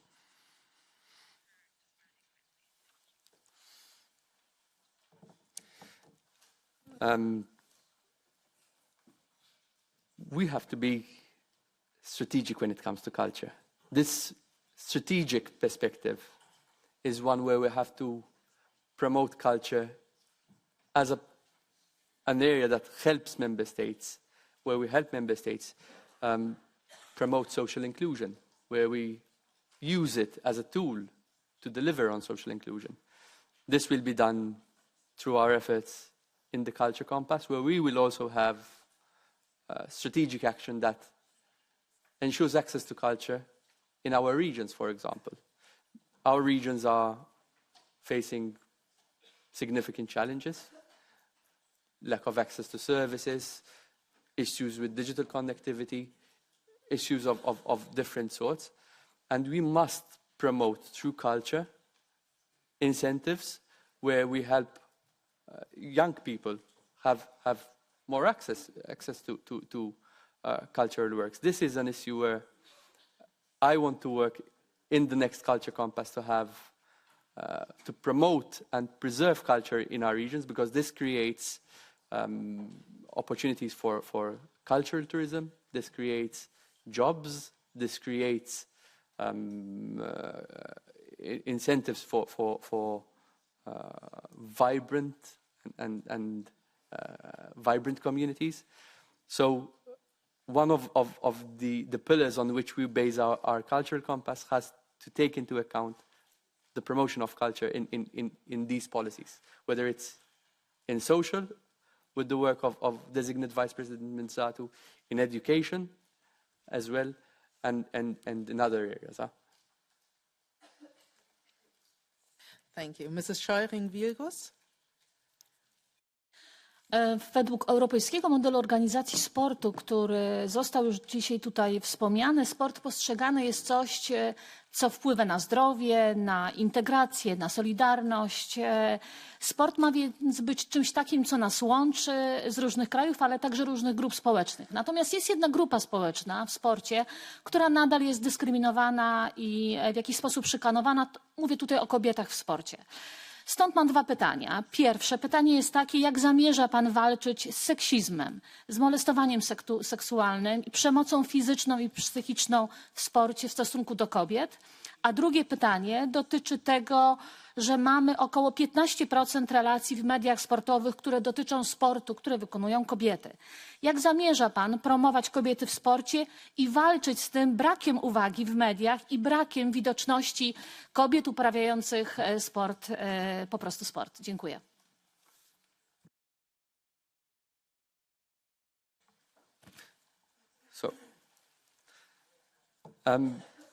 To me, sports is about our way of life in the European Union. It's about the European way of life.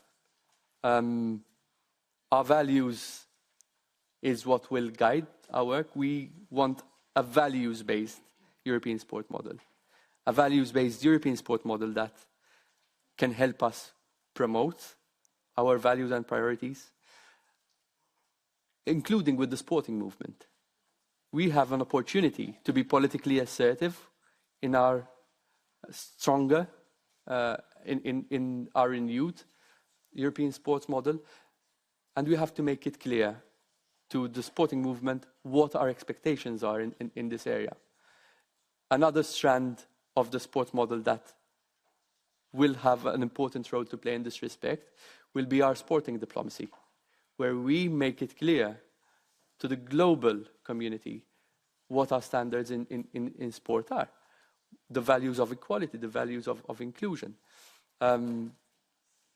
Another area of work will have to be the promotion of sport to reach objectives in other policy areas, be they social, education, etc. Now, in complementing this, we will have a health-enhancing physical activity recommendation that will be renewed. We will have to work with member states to ensure that the barriers that there are for women, for LGBTIQ communities, and those who are disadvantaged right now are torn down through action plans with concrete measures that promote inclusion, and a coordinating role for me as Commissioner to oversee those efforts, to make sure that we deliver on those. Mrs. Wieczek. Thank you, Chair.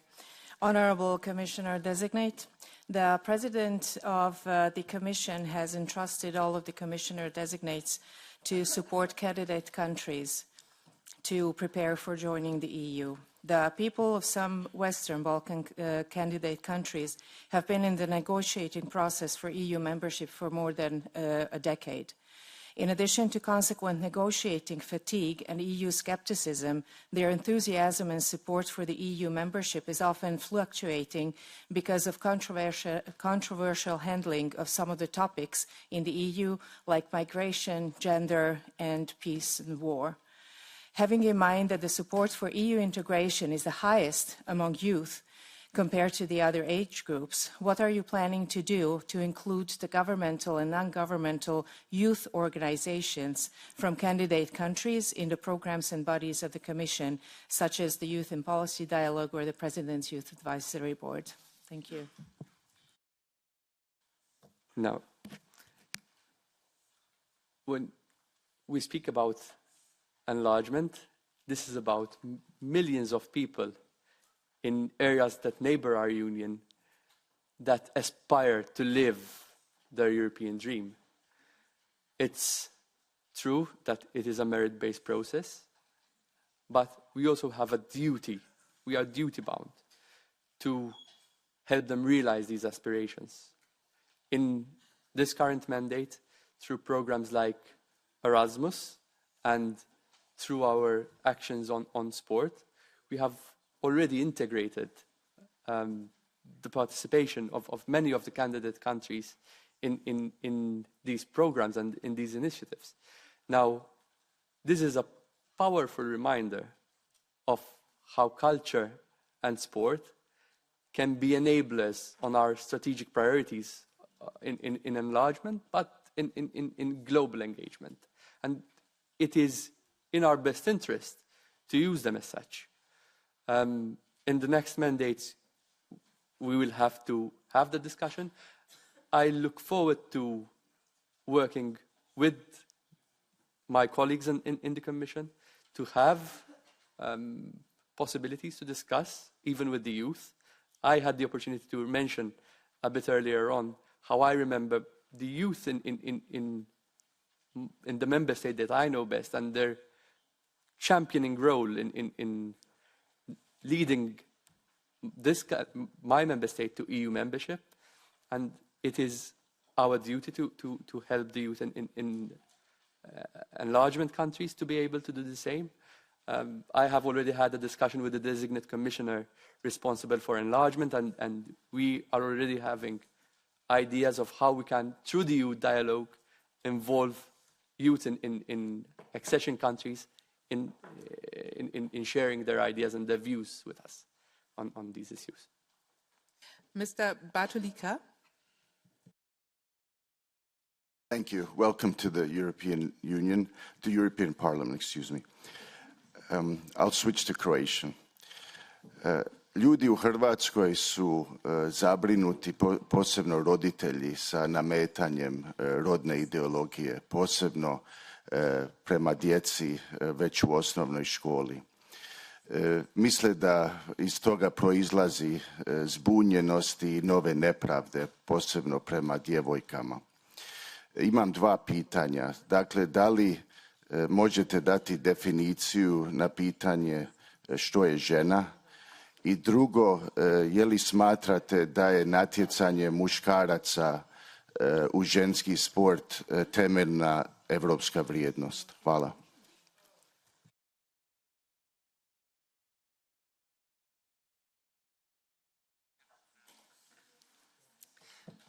Look, I believe we have a moral and a legal obligation to protect our children. We have a European sport model that is values-based, that is based on the values of inclusion, of diversity, of equality. I believe that sport is for everyone and it's for anyone. I will encourage Europeans to be active because this contributes to their health and to their well-being. When it comes to the participation of people from different genders or different identities in sporting competitions, in elite sporting competitions specifically, this is one of the foundations of our sport movement, of our sports model, that the sporting movement is to decide on how they govern their sports without external influence. And this is a sport model that I will continue to defend. It's their decision, it's the sporting movement's decision to decide on these issues. My priority will be to encourage Europeans to be active and to stay healthy. Sport is for everyone, no matter what your background is, what your gender is, what your identity is, because that is the union that I believe in, a union of equality.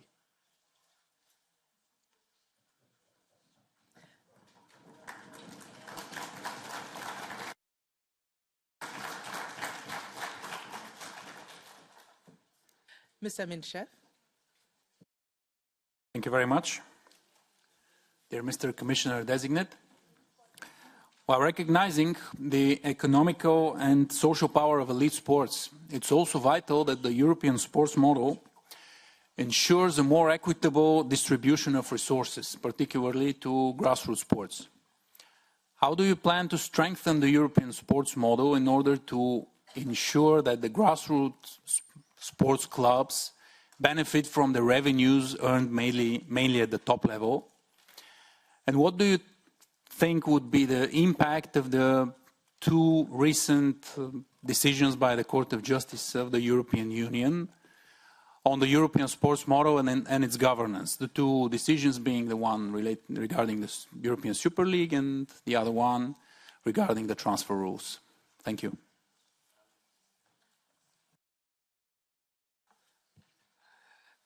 Our sport model is based on 5 principles. So the autonomy of sporting organizations, an open system of promotion and relegation, the competitive nature of sports, the redistribution and the solidarity between elite and grassroots sports, and the role of volunteers. Now, I have mentioned at length how this autonomy means that the sporting movement can govern and regulate their sport without undue external influence, but this is not without any conditions. In fact, there are 2 very important preconditions to this autonomy. The first is that they respect EU law, and the second is that they follow good governance principles. Good governance principles which are accountability, they have to be clear, they have to be transparent, and they have to be fair in the way that they manage sport. We will have the opportunity to be very political in our work on the sport model, where we make it clear to the sporting movement that the respect for our competition law is not something that we can compromise on, and we will have to ensure rather that they comply with these legislations that we have inside the Union. This will be key in the next few months, and then we have also to look at, for example, whether we regulate sports like what's happening in Italy with the way that football is being regulated, whether we need to reinforce our values in view of the involvement of state actors in our sport, in golf, in tennis, in boxing, where we now see third countries investing heavily in our sporting movement. Mrs. Tomacic. Najlepša hvala. Mene pa zanima, kako boste zagotovili, da youth check ne bo samo še en birokratski postopek Evropske unije, da ne bo to postopek, pri katerem bo komisija zgolj formalno odkljukala vključevanje mladih, brez da bi dejansko upoštevala njihove predloge. In kako bo youth check dejansko deloval v praksi?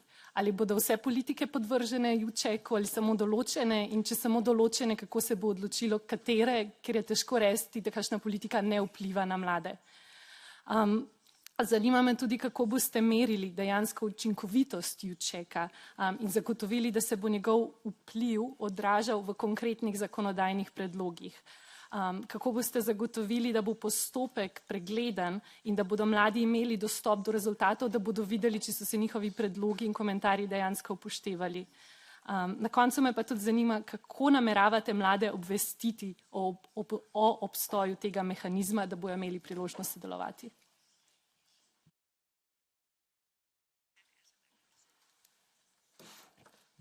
There is one key word, and I think actually you have used it: transparency. The EU check is something that will be applied systematically, so it's not just for specific policies. Every proposal from next year, from 2025, every proposal that will be in the first annex of the Commission work programme will be assessed for its relevance to youth. Now, the fact that it will apply to all the initiatives in the Commission work programme, it means that there is a process there that involves the two co-legislators on strategic programming of our legislation, that gives them visibility as to which proposals and initiatives this would be applying to. So there is also the possibility of the institutions, the other co-legislators, having their say on which actions they believe are relevant to youth. If a proposal is then deemed to be relevant, there will be a youth-specific impact assessment. And thirdly, we will also consider the possibility of there being youth-specific consultations. Now, I will make myself available to this Parliament as well to stakeholders, so that if they feel strongly about a particular initiative, a particular legislation that they deem to be relevant, I will take that feedback on board, and I will make it a point that I communicate that message, because I understand that my role is to be the voice of youth, the voice of this generation in the European Commission in the next mandate. I would be more than happy also to work with colleagues in this committee to deliver on this. Mr. Ruotolo. Grazie Presidente, caro Commissario designato. Dobbiamo fare di tutto per garantire che ogni minore che vive nell'Unione Europea possa godere degli stessi diritti e vivere libero da discriminazioni e intimidazioni di qualsiasi tipo. Tutto inizia dall'infanzia. La povertà educativa che colpisce principalmente le periferie delle nostre città e porta a baby gang e criminalità organizzata è un sintomo preoccupante, perché si trasforma in povertà culturale, che è una vera e propria emergenza sociale. I bambini delle nostre periferie hanno il diritto di sognare e cambiare il loro futuro, e l'Europa europea deve sostenerli e porre i loro diritti al centro delle politiche comunitarie. In che modo intende migliorare l'efficacia della strategia dell'Unione Europea sui diritti dei minori del 2021 e garantirne un'attuazione più concreta? In che modo collaborerà con il vicepresidente esecutivo designato Minzatu per rafforzare la garanzia per l'infanzia? Mr. Micallef, please.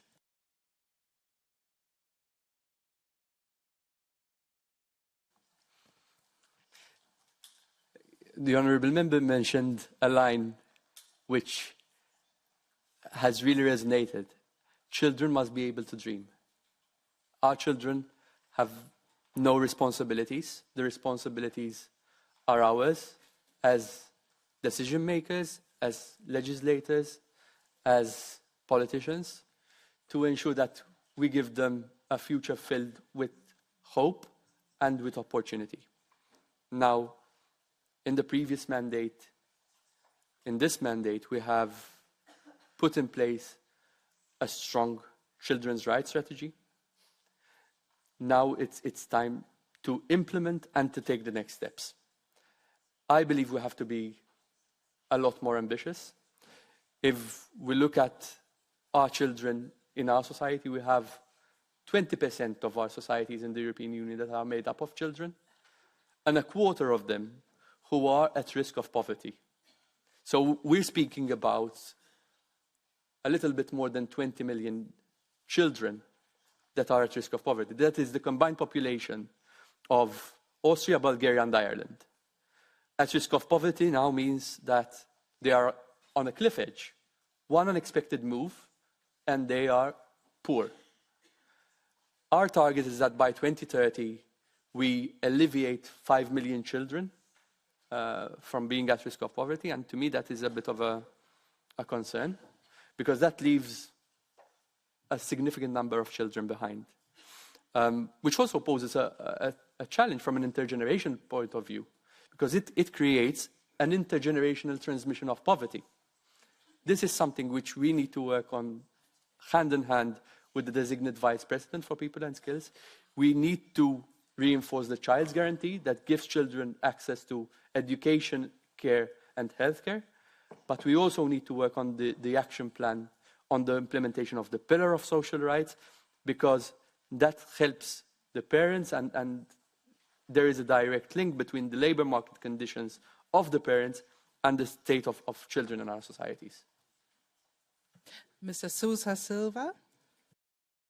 Senhor Comissário indigitado, Glenn Micallef, apesar da recente recomendação da Comissão sobre o combate à pirataria online de conteúdos em direto, esta prática continua a pôr em causa a sustentabilidade dos setores desportivos e audiovisuais em direto, que enfrentam perdas financeiras significativas, perdas essas também que direi eu que têm impacto nos Estados-membros indiretamente na União Europeia.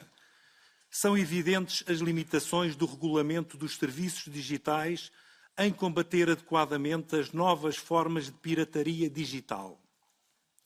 A pergunta que lhe coloco é a seguinte: se a avaliação em curso do Instituto da Propriedade Intelectual da União Europeia concluir que a atual recomendação é insuficiente, irá o Sr. Comissário comprometer-se a propor uma ação legislativa rápida para garantir que os nossos setores de conteúdos estão...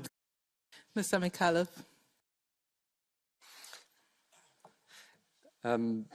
This is directly related to the competitiveness of our culture and our sports sectors. If you look at the sports sector specifically, there is virtually no demand for sports content which is not live in our union.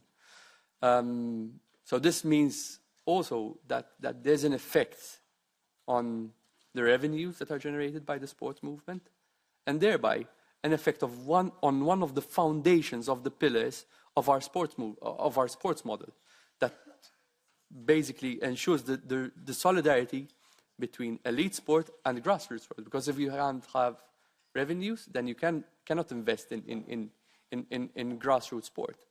Now, I am very much aware of the initiatives in this Parliament, the resolutions that there were, and these have led to a recommendation which was adopted this year, through which we will assess the efforts of member states to take down illegal content, pirated content, as regards to sport. That assessment is still ongoing with the EU Intellectual Property Office. It is something that we will monitor. It's an assessment that is earmarked to end in November next year. The date is specifically chosen to coincide with the assessment on the Digital Services Act and the way it interacts with the copyright framework. And subject to that assessment, we will decide on what the next steps would be. It is not excluded that there will be the need for either policy or legislative action, but that will depend on the outcome of the assessment on the recommendation that we have in place at the moment. Mr. Anadiotis.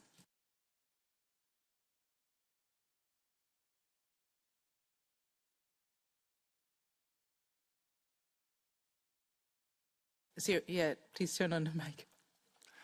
Αξιότιμε κύριε Μικάλεφ, οι προκλήσεις για τη νέα γενιά είναι πολυσύνθετες. Στις επιλογές των παιδιών και των νέων μας, καθοριστική είναι η επίδραση των μέσων κοινωνικής δικτύωσης. Η άσκηση τρομοκρατίας και εκφοβισμού μεταξύ ανηλίκων, το bullying δηλαδή, λεκτικό, σωματικό ή ψυχολογικό, αποτελεί όχι μόνο ελληνικό φαινόμενο, αλλά ευρωπαϊκό και διεθνές. Η νεολαία προβαίνει σε τέτοιες απρόκλητες και αδικαιολόγητες πράξεις βίας και επιθετικότητας, είτε εικονικά στον κυβερνοχώρο, είτε στην πραγματική ζωή εντός και εκτός σχολείου. Σύμφωνα με έρευνα του Ευρωβαρόμετρου, 1 στα 10 παιδιά γίνονται θύμα κάθε μήνα. Τα αποτελέσματα είναι τραγικά. Έχουμε δει να φτάνουν τα θύματα ακόμα και στην αυτοκτονία. Υπεύθυνοι για όλα αυτά είναι τα μέσα κοινωνικής δικτύωσης, η έλλειψη κατάρτισης των εκπαιδευτικών, η πολιτεία και η οικογένεια. Κύριε Μικάλεφ, ποια η συνολική θεώρηση και ποιο το ολιστικό όραμά σας για τους νέους μας? Ποιοι οι στόχοι σας για την ενδυνάμωσή τους? Η ανάπτυξη και προώθηση πολιτικών και προγραμμάτων και δράσεων αποτελεσματικών εν της πράγμαση υπέρ των νέων στον τομέα. Mr. Micallef, please.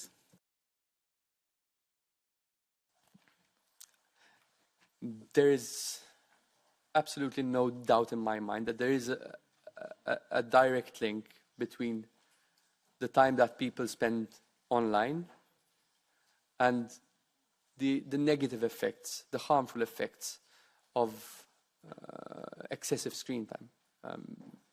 You have mentioned psychological effects, there are physical effects and effects to our society, which you have also pointed out.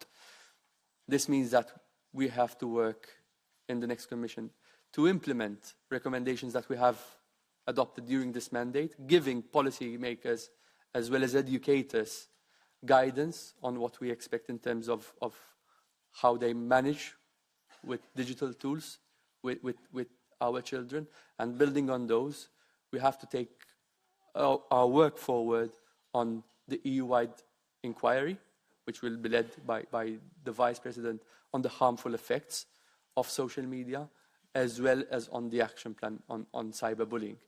This is something that I will work on as a matter of priority, specifically looking at the impacts of kids online, of children online, where we see negative also mental effects, mental health effects of excessive screen time. And it's an area of work where I will devote a lot of attention. One area that I would like to use is the promotion of sport and culture as alternatives to time that children spend online, to give them a healthier, viable alternative where they can actually improve and better their well-being. Thank you. Mrs. Sorel? Nos jeunes éprouvent de plus en plus de difficultés à s'insérer dans un avenir commun. Pour faire face à la désillusion politique des jeunes, nos sociétés doivent leur proposer un modèle d'avenir commun, mais elles ne sont plus en capacité de le faire. Nous peinons de plus en plus à former une communauté politique, parce que ce sont les ressorts socioculturels qui déterminent les peuples et que nous ne parvenons pas à intégrer culturellement une immigration débridée qui vient de cultures éloignées. Face à ce flot d'immigration, beaucoup d'énergie et d'argent sont mobilisés au détriment de nos jeunes. Par ailleurs, l'Union européenne met tout en œuvre pour piller les talents des pays du Sud et ceci pousse les pauvres de ces pays et les jeunes à s'exiler en Europe et accentue les problèmes que je viens de décrire. Avez-vous conscience du fait que ce pillage du Sud par l'Union européenne est moralement condamnable et que proposez-vous pour ça? Mr. Micallef?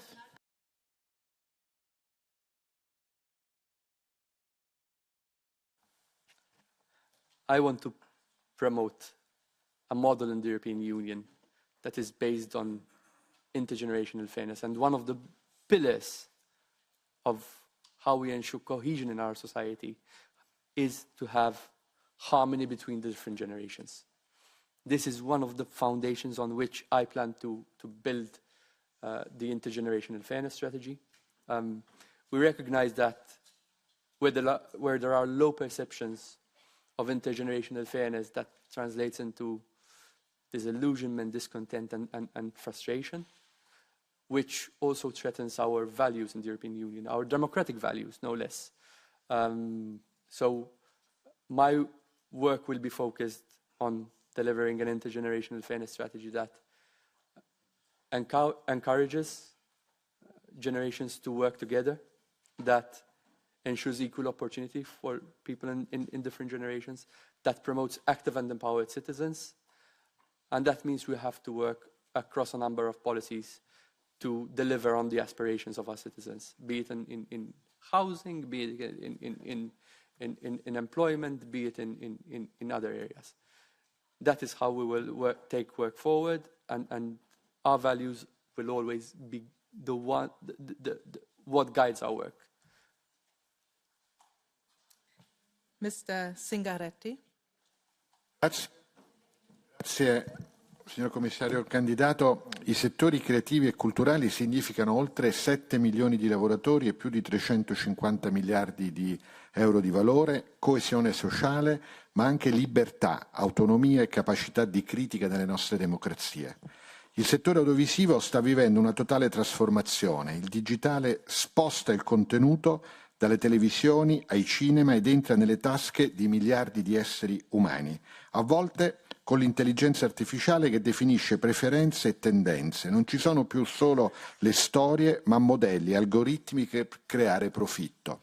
Come crede si possa garantire l'aspetto culturale del settore audiovisivo e la libertà di creazione?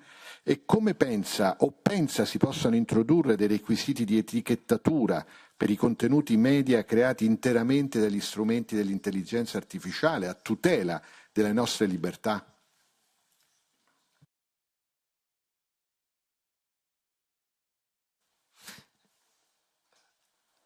I believe we have to embrace change, to mitigate its risks, but at the same time, take the opportunity that this brings. You mentioned the number of people that are working in this sector. I believe that these provide immense contributions to our economies, but their potential is still untapped. We have already a basis in protecting and supporting the cultural and creative sector industries in the digital world.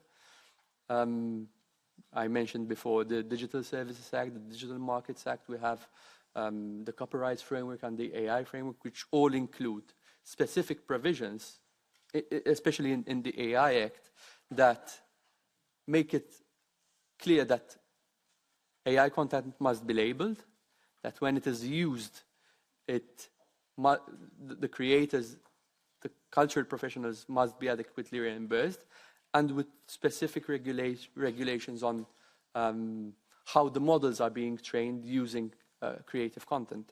Now we have to work on a strategy in the AI sector, which is deliberate and targeting these sectors.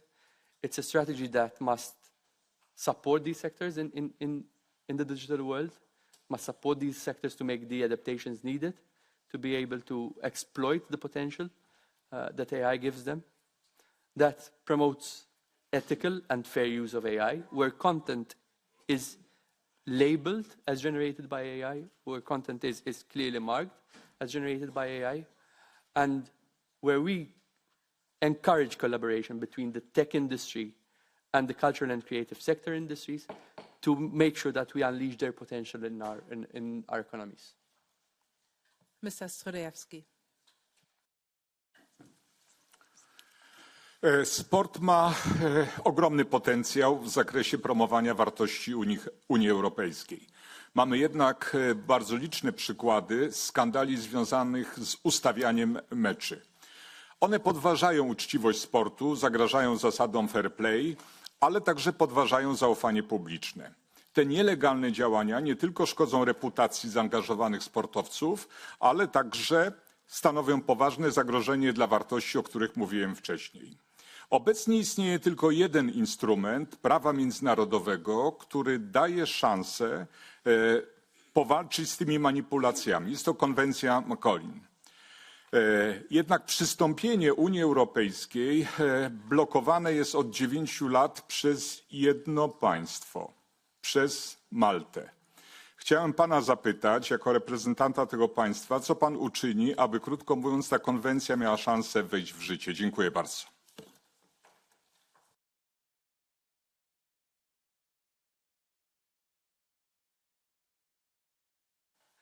Before I answer, I want to make it clear that I am here as designate commissioner responsible for intergenerational fairness, youth, culture and sport, and I'm not representing any particular member state. I am representing the interests of all union citizens. Now, integrity and fairness in sports are two key values that are absolutely crucial. If you look at Article 165 of our treaty, which specifically refers to sport, these are two key words that are mentioned in this article. They are values that I hold very dear.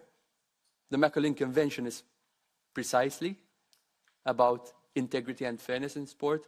Through it, there's an encouragement for public bodies, for sports organizations, as well as for commercial organizations to work together to prevent, detect, and sanction the manipulation of sports competition.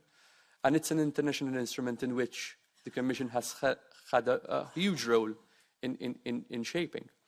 Now, the Commission has also presented a proposal to the Council to sign and ratify this convention on behalf of the Union and its member states. And so far, with just one exception, these decisions have been taken by consensus, by unanimity in Council. What I will tell you is you have my word, you have my commitment that I will work to install dialogue with the member states. I will work to and work with the future presidency especially, so that if and when the conditions are right, this is again put on the Council's agenda with a view to it being unblocked.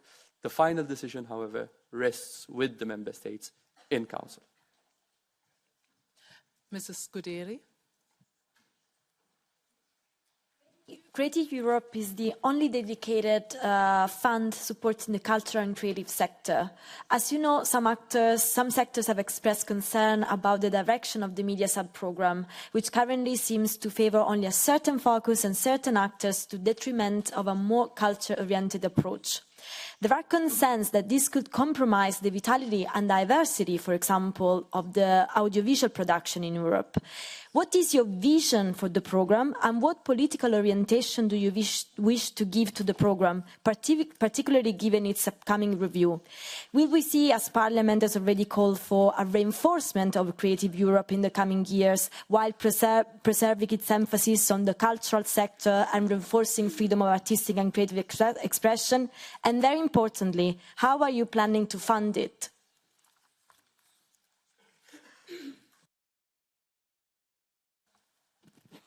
Creative Europe has been a very strong ally to the cultural and creative sector industries in Europe. It has a relatively modest budget. We're speaking about 2.44 billion here, through which we have helped the cultural and creative sectors to develop, safeguard and promote our cultural heritage and linguistic diversity, and to boost their competitiveness in our economies. It is a program that has seen us also cooperate with countries beyond our union, beyond member states, through direct support to the cultural and creative sector industries for cross-border activities, supporting audiovisual production, supporting the book publishing industries, and as well as supporting the leveraging of private investments towards the cultural and creative sector industries. These have all been crucial, and through this program we have also supported initiatives of artistic excellence, of inclusion, of diversity, with the European Capital of Culture being the most known example of such.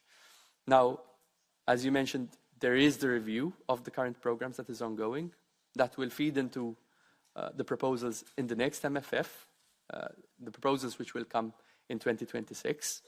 I will work with the designate vice president as well as with the designate commissioner responsible for budget to ensure that we have a strong budget that gives us the means to deliver on our objectives in this sector. Our objectives are very clear. We want more competitiveness and more innovative cultural and creative sector industries, and we want to improve the working conditions of our artists. We will deliver on those by working together as one college with the co-legislators. Mrs. Malak. Dziękuję Pani Przewodnicząca. W tytule Pana portfolio znalazła się solidarność międzypokoleniowa. W odpowiedzi na pytania do Komisji EMPL częściowo odniósł się Pan do tej kwestii, ale ja chciałabym zwrócić uwagę przede wszystkim na osoby starsze. Negatywne trendy demograficzne to fakt. Cieszę się, że Pan będzie angażował osoby młode, ale jednocześnie chciałabym zapytać, jak zamierza Pan wspierać osoby starsze?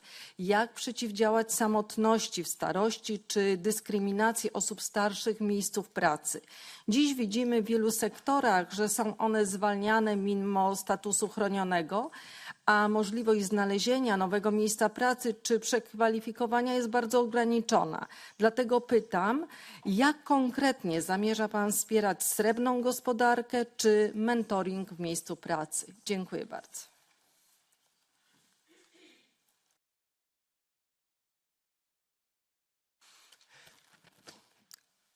The way I view intergenerational fairness is about ensuring that everyone in our society has a voice. To me, it's quite clear that intergenerational fairness rests on 3 pillars. I mentioned it before. Harmony between the different generations, so not pitting generations against each other, not blaming generations for different challenges that we find ourselves in. Having equal opportunities for people in different generations, and having active, empowered citizens that trust public bodies.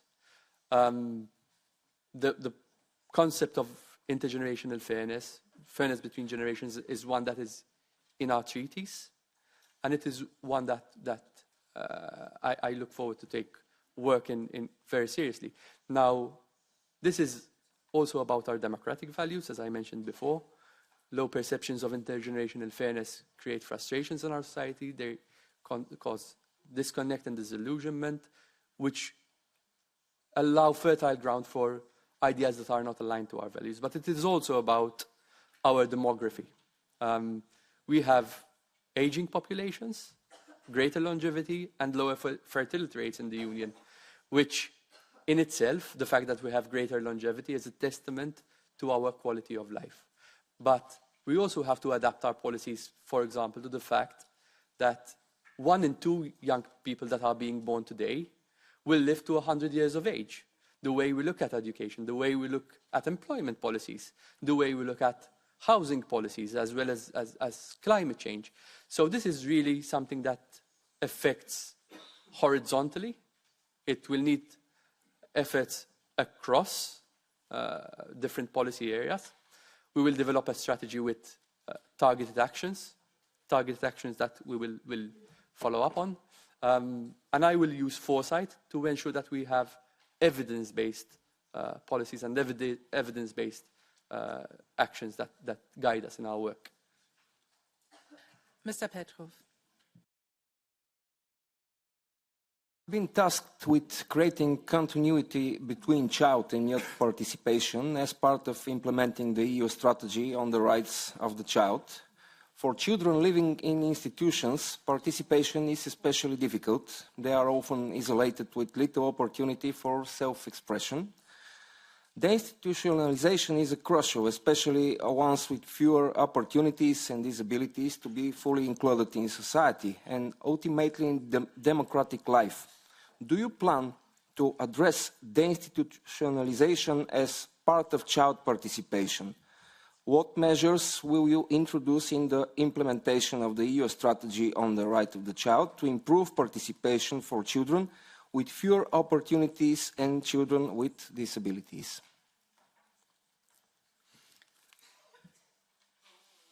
Children are not the future. Children are the now, children are the present, and we must make sure that no child is left behind.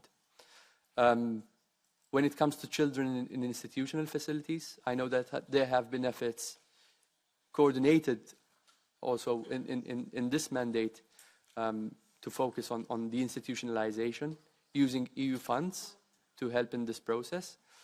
But in the children's rights strategy, we can go a step further. We have a children's participation platform through which we listen to the views of children, to take their views into account. And I would be very keen to have the views of children coming from all backgrounds, all walks of life, to enrich our work, to inspire our work, and to ensure that we give children a future where they have the right to education, the right to care, and the right to equal opportunities. Mr. Jongen. Artikel 3 des Vertrags über die Europäische Union verlangt, das kulturelle Erbe Europas zu schützen. Wirft man einen Blick auf die konkrete Kulturförderung der EU, dann tut sich jedoch ein linksideologischer Abgrund auf. Im Rahmen der Theaterförderung Perform Europe beispielsweise sollen 42 inklusive, diverse und grüne Partnerprojekte gefördert werden, darunter Aufführungen wie Queer Deities in Migration, Körperlandschaften, eine ökofeministische Perspektive oder ein Theaterfestival mit einem Stück namens Caliban and the Witch, das, ich zitiere, ein Reich der Unterwerfung weißer Europäer auf der Bühne zelebriert. Perform Europe hat insgesamt ein Budget von 2,1 Millionen Euro und es gibt viele andere solcher Beispiele. Meine Frage, dienen Genderideologie und politischer Aktivismus gegen weiße Menschen aus Ihrer Sicht dem Ziel, das kulturelle Erbe Europas zu schützen? Und wenn nein, werden Sie gegen einen solchen ideologischen und missbräuchlichen Einsatz von Steuern? Mr. Micallef.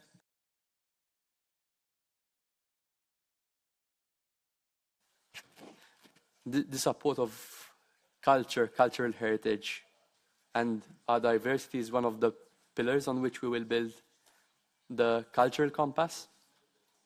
When we speak about cultural diversity and our values, these are mainstreamed into all our actions. If you look at Creative Europe, we have a program that really promotes our values and priorities. These are values and priorities that are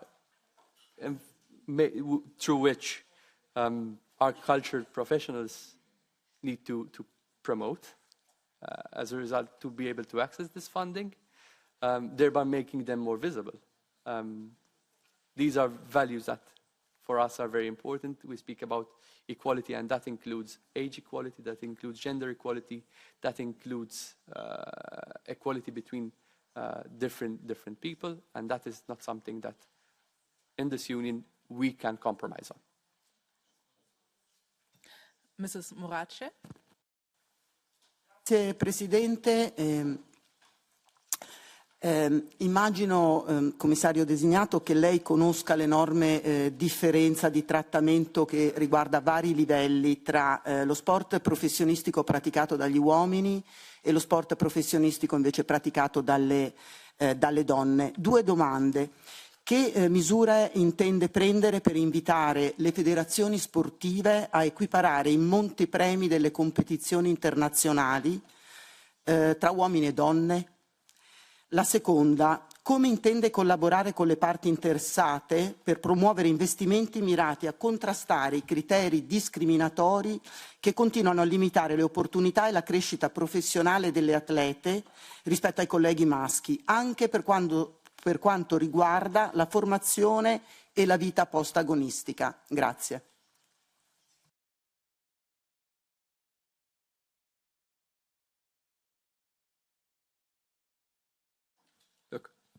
one of the foundations of our sport model and the values-based sport model that we will promote is the autonomy of sports organizations to govern their sport independently.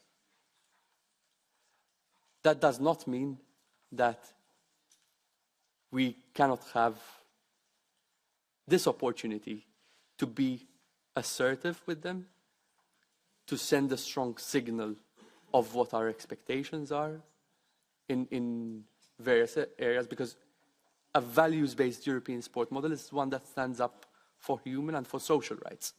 And that is for us, a cornerstone of what this should be.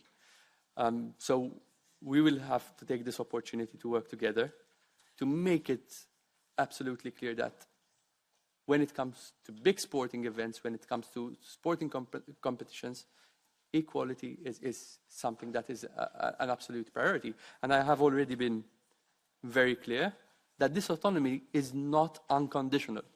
They must respect EU law, and they must respect good governance principles. We will make this absolutely clear when we engage with sporting federations, when we engage with sporting movements, as well as when we are engaged in sporting diplomacy with third countries, with the sporting movement outside our union, because these are values that for us are very important, and we will continue to promote them and defend them. Thank you so much, Shafar. We will now start a third round of questions, and I will give the floor to the invited committee, starting with the Vice Chair of the Committee on Employment and Social Affairs, Mrs. Jagna Maciej-Walczak. Thank you, Chair, for floor. Mr. Commissioner-designate.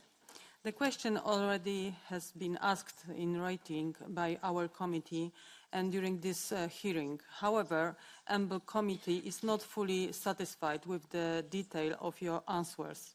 Could you please elaborate further and with clear and concrete commitments and examples on the following? What actions and measures will you propose to ensure the social inclusion of all generations and their full participation in society and the economy? And what legislative initiatives do you envisage with regard to youth and intergenerational fairness? And how are you going to cooperate with Executive Vice President designate Minzatu in this context? Thank you. Intergenerational fairness is about ensuring that everyone has a voice in our society. It's about ensuring that we listen to everyone and act upon their views, that we leave no one behind in whatever we do, whilst at the same time future-proofing our legislation. Now, this requires a whole-of-commission approach, because it affects our society in its entirety. It requires coordination and collaboration with all the members of the future college. And I look forward to work with each and every one of them to promote inclusion and fairness in all actions that we take. I have spoken already to the designated vice president responsible for people and skills, and I will be at her side, working hand in hand with her to deliver in these areas, whether it's on the action plan, on the implementation of the pillar on social rights, or the anti-poverty strategy, which are going to be absolutely key in promoting inclusion and fairness. But this extends also to other members of college, because when we speak about intergenerational fairness, this touches upon housing issues, it touches upon climate change, where we need to ensure that we have a just transition as well as a transition that enables us to be greener. It touches upon employment policies, it touches upon public finances.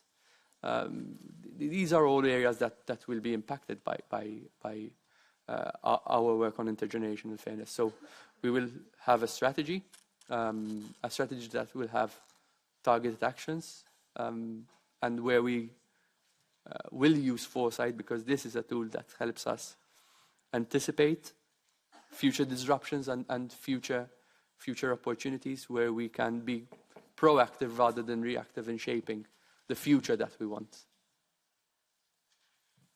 Thank you. Mr.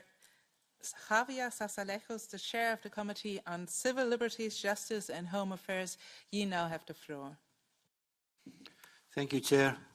Mr. Micallef, I understand that you're in favor of limiting the time children spend online. But on top of this measure, would you give us more concrete examples of preventive measures against specifically cyberbullying? My second question would be about your social media inquiry, the inquiry you intend to conduct. Could you give us some details about that? Who will design that? Who will assess the results? It would be about contents or about users. And my third point would be, as in your written replies, you refer to the cooperation with the European Parliament in the context of the EU Children's Participation Platform. How you concretely see such a cooperation with this Parliament? Thank you. I will start with your last question on the cooperation with this Parliament. When it comes to children, especially in the Child's Participation Platform, I am ready to work with this committee, but with other members of different committees, to ensure that we have a structured approach in the way that we tackle children's rights. In the previous mandates, I am aware that there was an intergroup on children's rights that was extremely constructive with suggestions, with ideas, also influencing legislation. The most notable example that comes to mind here is the Digital Services Act, where it's a result of the work of this Parliament that we have specific provisions that safeguard children in the Digital Services Act. I mentioned them before. It's provisions on age gating, on age-appropriate content, on parental controls, on cyberbullying that were born in this Parliament. So there is a lot of value added that this Parliament can bring in our work on this. And I would be very keen to take this forward in this mandate as well. When it comes to cyberbullying, we will develop a strategy that will be based and will be built on the current framework that we have, the robust framework that is in this legislation, where we will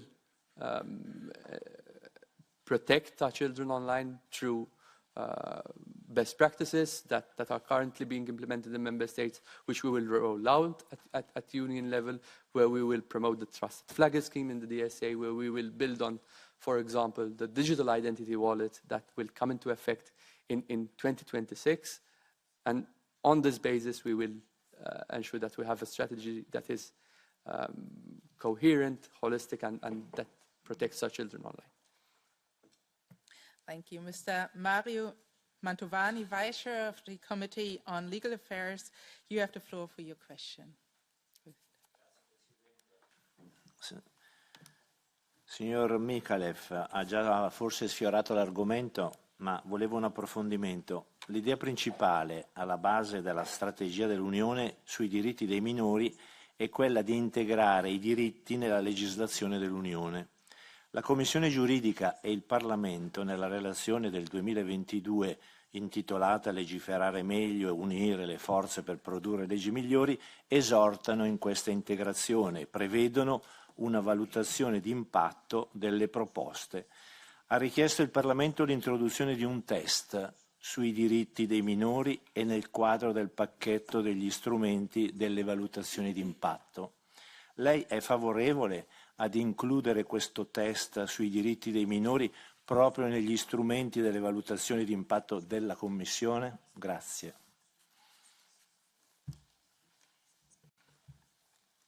Look, in my preparation for this hearing, when I was studying and looking at our children's rights strategy, there was a story that was recounted to me that really struck a chord, struck a nerve.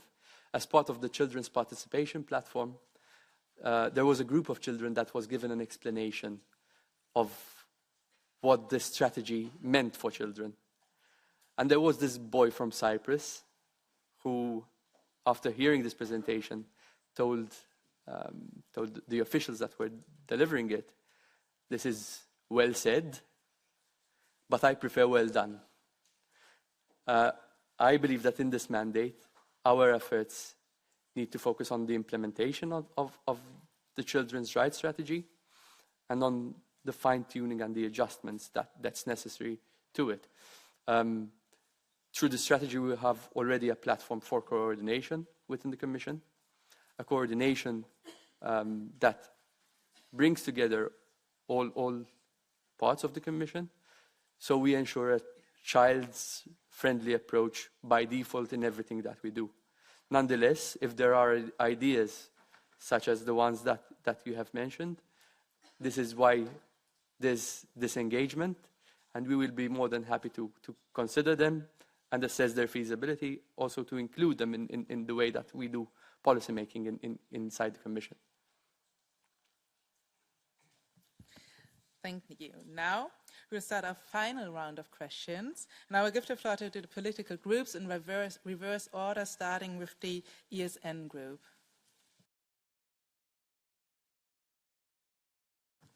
Herr Micallef, Sie haben die Trusted Flagger und auch den Digital Service Act lobend erwähnt. Im Oktober wurde in Deutschland der erste sogenannte Trusted Flagger ernannt. Laut dem Präsidenten der Bundesnetzagentur, Klaus Müller von den Grünen, sollen diese Trusted Flagger nun sehr schnell und ohne bürokratische Hürden die Löschung aller Social-Media-Beiträge anordnen, die aus Sicht der Bundesregierung unter Gummibegriffe wie Hassrede oder Fake News fallen. Über die Grenzen der Meinungsfreiheit entscheiden nun nicht mehr unabhängige Gerichte, sondern beispielsweise eine private Meldestelle namens Respect, die von einem an der Al-Azhar-Universität in Kairo ausgebildeten Islamgelehrten geleitet wird.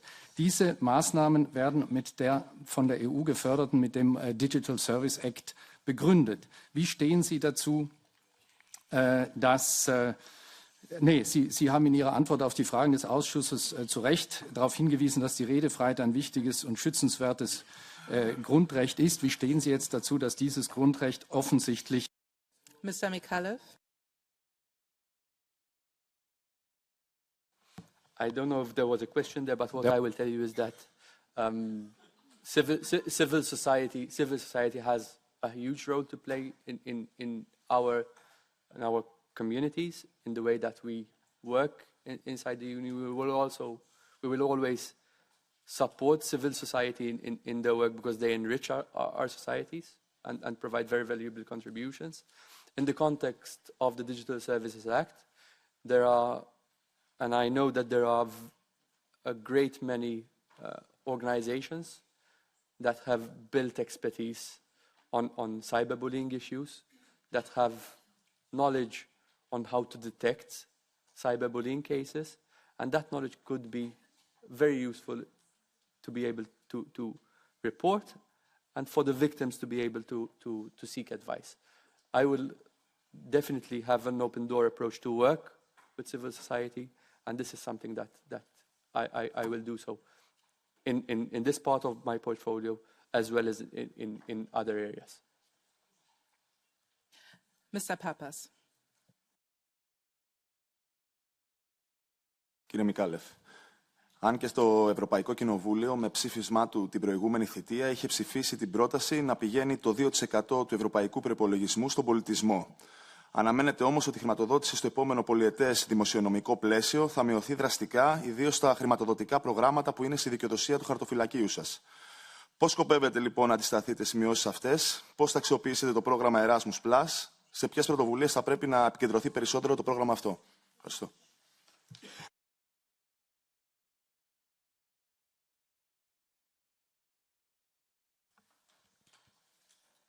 When we speak about Erasmus+,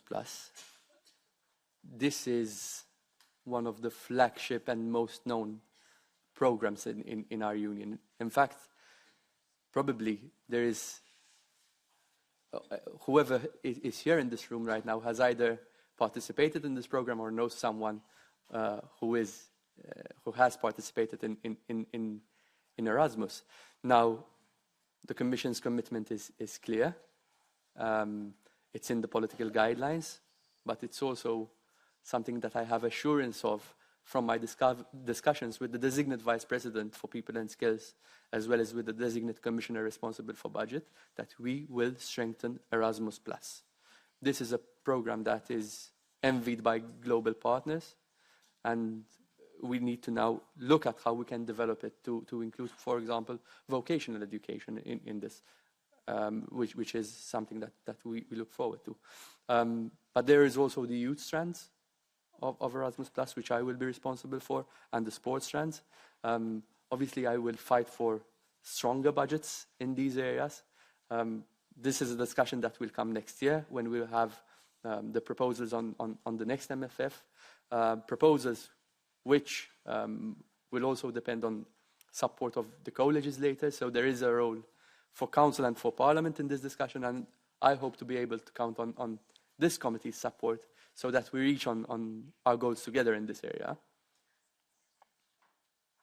Mr. Marquardt?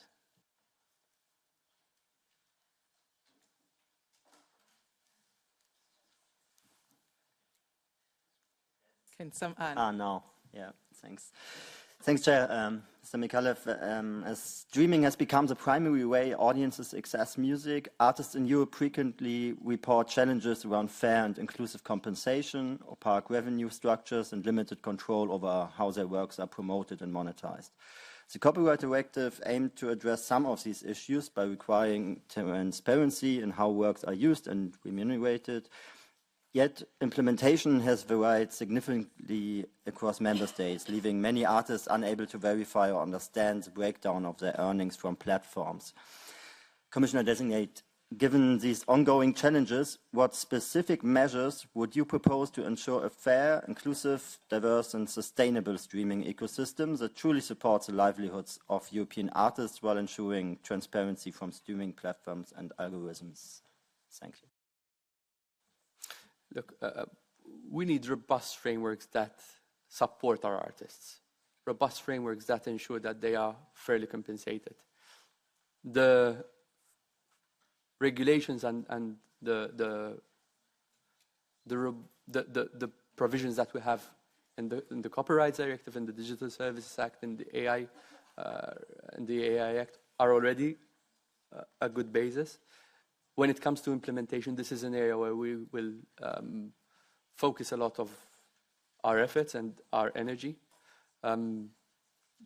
Without effective implementation, our rules will remain on paper. As a Commission, we are duty-bound as guardians of the treaty, but also to engage with stakeholders, but also with member states where there are risks, where there are gaps in implementation. We will do it so in a structured way.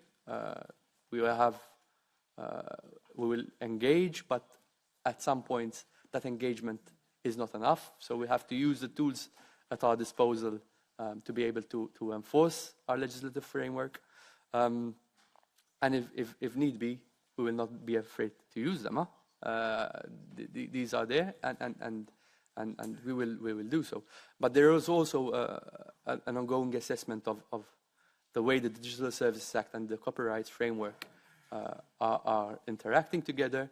This will give us a basis, this assessment will give us a basis to determine if there are any other actions that will be needed in the periods to come. Thank you. Mrs. Farron?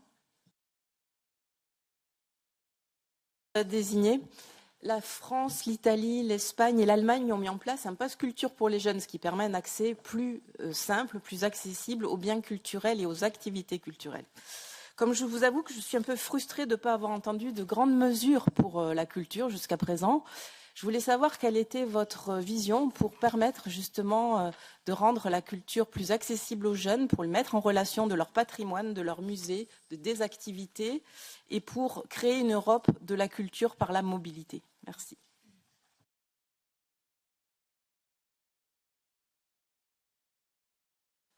Look, in our political guidelines, it is very clear that we want to make culture and our rich and diverse cultural tapestry more accessible to young people building on Discover EU. So Discover EU is a tool in Erasmus, in our Erasmus program, that I believe has been absolutely crucial in this sense. Through it, we have seen 1.4 million young people who have applied to visit Europe and visit our cultural heritage by train in a period of 30 days. And we have been able to accommodate 319,000 youths to be able to have this experience. Now, this is important because it gives youth the chance to learn about Europe and its cultural heritage. It gives them the opportunity to connect with their peers, to explore their European identity, as well as to develop their personal skills. And this is one of the concrete ways in which we can support young people in the next cycle of union programs, where we will have to work together with the designated vice president responsible for skills, as well as with the designated commissioner for budget, to ensure that we have adequate financing in Erasmus, but also in other areas of priority, notably in the culture sphere. We will need to see what we want to finance, how we will make our culture and creative sector industries more competitive, but also how to improve the working conditions of artists, and then decide how we want to finance it. But it is very clear in my mind that if we want to have an effective cultural compass, an impactful cultural compass, it has to be accompanied with adequate means, as well as with monitoring tools to ensure that we implement it effectively. Yeah? Mr. Walcher. Господин Микалев, програмата Творческа Европа играе важна роля в подкрепата на културните и творческите фондове и творческите сектори в Европейския съюз. Затова особено важно е да се уверим, че по-малко развитите региони няма да остават в сянка и ще получават адекватна подкрепа за своите културни инициативи. Също така за нас е важно да бъдем абсолютно сигурни, че творците ще имат свободата да изразяват своите идеи без да бъдат ограничавани от бюрократични пречки, от икономически или идеологически натиск. Господин Микалев, как ще ни уверите, че всички общности ще имат равен достъп до финансиране и възможности за развитие на своите творчески индустрии, така че да се насърчава разнообразието и иновациите във всички държави членки, и каква роля ще играе вашето евентуално лидерство в Mr. Micallef.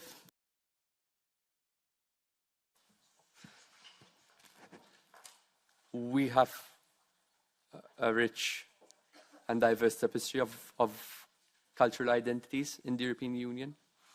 This requires that we support member states in ensuring that their culture sectors flourish, but as well as at the same time coordinating their efforts with strategic guidance. This coordination role is one which is very important.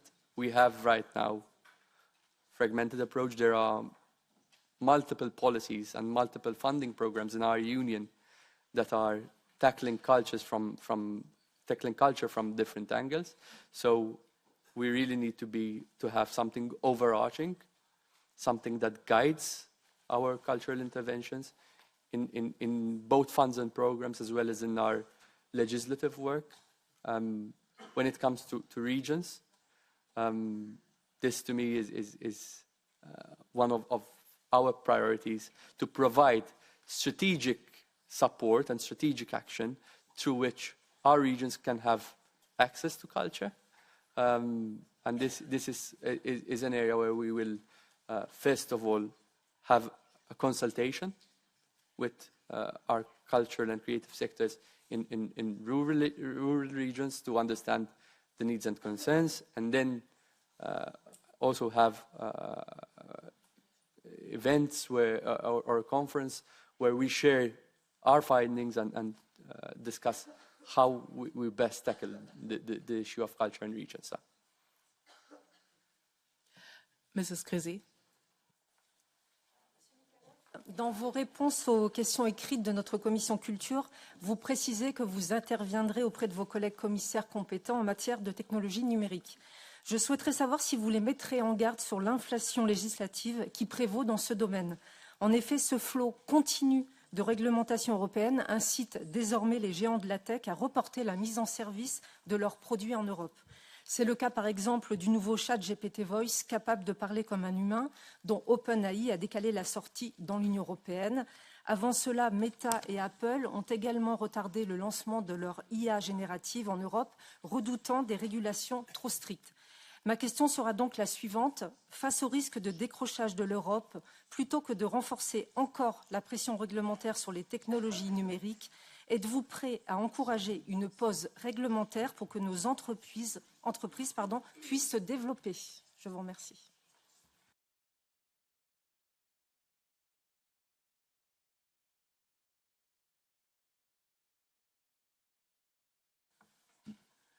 We have ahead of us opportunities that are brought about by the digital transformation. Opportunities that bring with them the need to significantly transform these sectors, but also to manage the risks that they bring with them. Change is something that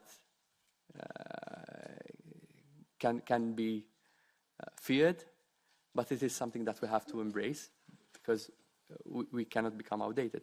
So I think the most important thing is that we find a balance, that we protect our competitiveness, that we protect our cultural and creative sectors in a way that is ethical and that it is fair, that they are reimbursed for their content and that their content is marked online. This is work that we have already made significant steps on in this mandate. So now it's something that we have to build on in the next mandate to ensure that we protect these sectors in the digital age. Mrs. Rafovich. Présidente, Monsieur le commissaire désigné, avant de poser ma question sur le programme Europe créative, permettez-moi tout de même d'exprimer ici ma sidération, mon indignation après les propos entendus et dits par l'extrême droite concernant la cérémonie d'ouverture des Jeux olympiques et paralympiques de Paris, ainsi que sur une supposée idéologie LGBT. Je suis pour ma part très fière que cette cérémonie ait incarné nos valeurs universelles et notre diversité culturelle. Ce sont les valeurs de Paris, mais aussi de l'Europe. L'homophobie, la transphobie, le racisme, le sexisme, tout cela n'a pas sa place dans le sport ou dans la culture, pas plus que dans notre hémicycle. Et je vous remercie, monsieur, pour votre clarté. J'en viens maintenant au programme Europe créative. Alors que son volet média est de plus en plus élargi et détourné dans son périmètre au profit des acteurs comme l'IA, dans une logique de profit, seriez-vous favorable au retour de l'unité média au sein de la DG EAC plutôt que la DG Connect, comme c'était le cas il y a 10 ans? Et enfin, vous avez dit vouloir travailler avec nous. Comment voulez-vous faire cela?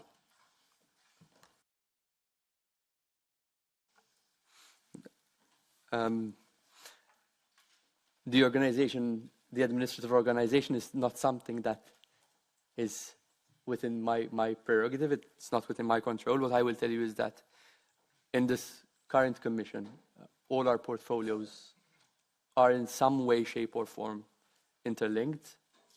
There is not one policy area that's not in some way linked to another. If you take, for example, the youth, this is linked to education, it's linked to mental health, it's linked to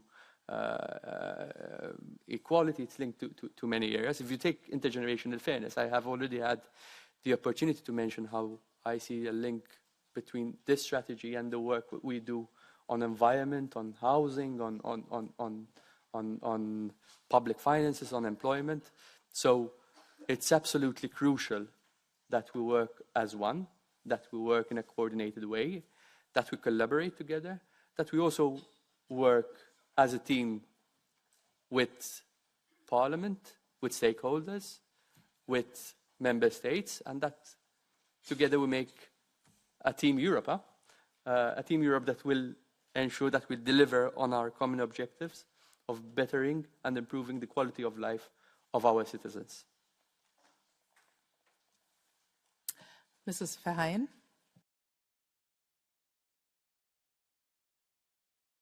I will change to my mother tongue because we are the Committee for Multilingualism.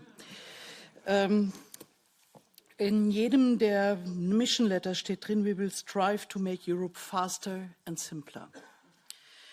Wir haben im Kulturausschuss Implementierungsberichte zu den Programmen Erasmus Plus mit dem Bereich Youth, Sport, Discover EU, aber auch Education, dem Creative Europe Programm mit dem Cultural Strand und dem Solidaritätskorps verfasst. Überall wurde gleichermaßen festgestellt, dass für die bessere Inklusion in diese Programme die bürokratischen Hürden dringend abgebaut werden müssen.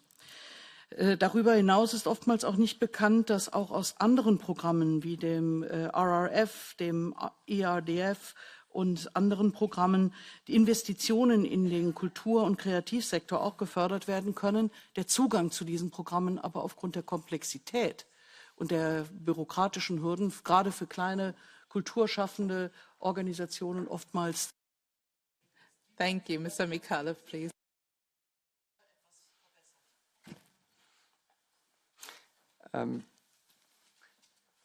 Simplification continues to be one of our priorities for the next period. I remember when I was a student at university, we had this Youth in Action initiative that we worked on.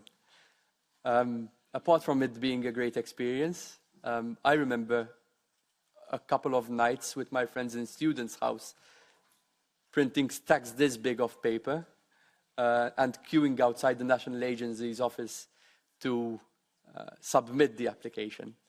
Now, to me, this is exactly the reason why we must invest in simplification of our programs, because we want people to focus on the quality as well as on the delivery of the projects, while at the same time ensuring that we have robust regulatory framework. So it's about finding this balance. We have to find this balance also in Erasmus, but in other programs as well. We have to promote culture in all policy areas because it can really contribute to our regional policy. It can contribute to our social priorities. It can contribute to our education efforts. And the cultural compass is how we will do it. The cultural compass will be the general reference framework that I will use to work with my colleagues in the future college to ensure that we reach our shared objectives in the cultural sphere. Thank you very much. Mr. Micallef, you now have the floor for 5 minutes for your concluding remarks. Honourable Chair, honourable members, thank you for this opportunity for open discussion and dialogue today. This is European democracy at its best. I have come to deepen my understanding about your views for the coming mandate, about our vision for the future of the European Union. I trust that I have answered all your questions with clarity, openness, and commitment. Clarity, openness, and commitment I also intend to bring to the role of Commissioner for Intergenerational Fairness, Youth, Culture, and Sport. And the European values of diversity, fairness, solidarity, and democracy will guide my action. Major challenges stand before us. Major challenges that require bold responses, bold European responses. Conflict, inequality, and climate change are now all part of our political reality and already have a direct impact on our lives. Our approach to intergenerational fairness, youth, culture, and sport is central to Europe's responses to these challenges. The European Parliament has been a great ally to the EU's cultural policies, including Creative Europe program, and our support to Ukrainian cultural professionals. You have been a staunch supporter of young people, defending Erasmus Plus and promoting their inclusion in democratic decision-making. And you have championed our European sport model. If confirmed, I will work alongside you to further strengthen the cooperation between this House and the European Commission, and to defend the interests of current and future generations. To achieve this, I will establish regular communication with the members of relevant parliamentary committees. And in line with the political guidelines, I will provide an annual report on my progress in delivering on the promises which I have made to you today. Together, our institutions will ensure that Europe offers current and future generations the same opportunities to thrive and reach their ambitions. Together, we can ensure that young people's voices are not only heard, but listened to and acted upon. And together, we can further cultivate the power of culture and activate the power of sport. Art, music, literature, cinema, and sport, amateur or professional, are central to Europe's unique cultural heritage. They hold us together and foster a shared sense of belonging, a shared sense of destiny as Europeans. If confirmed, I will endeavour to maximise the EU's impact in these areas, to bring added value to all Europeans in their daily lives, in every corner of our Union. Honourable members, thank you again for today's discussions and for the dialogue. I hope I have earned your trust to enable me to take forward the Commission's work in the fields of intergenerational fairness, youth, culture and sport. It would be a great honour and a privilege to work with you in the years to come. Thank you.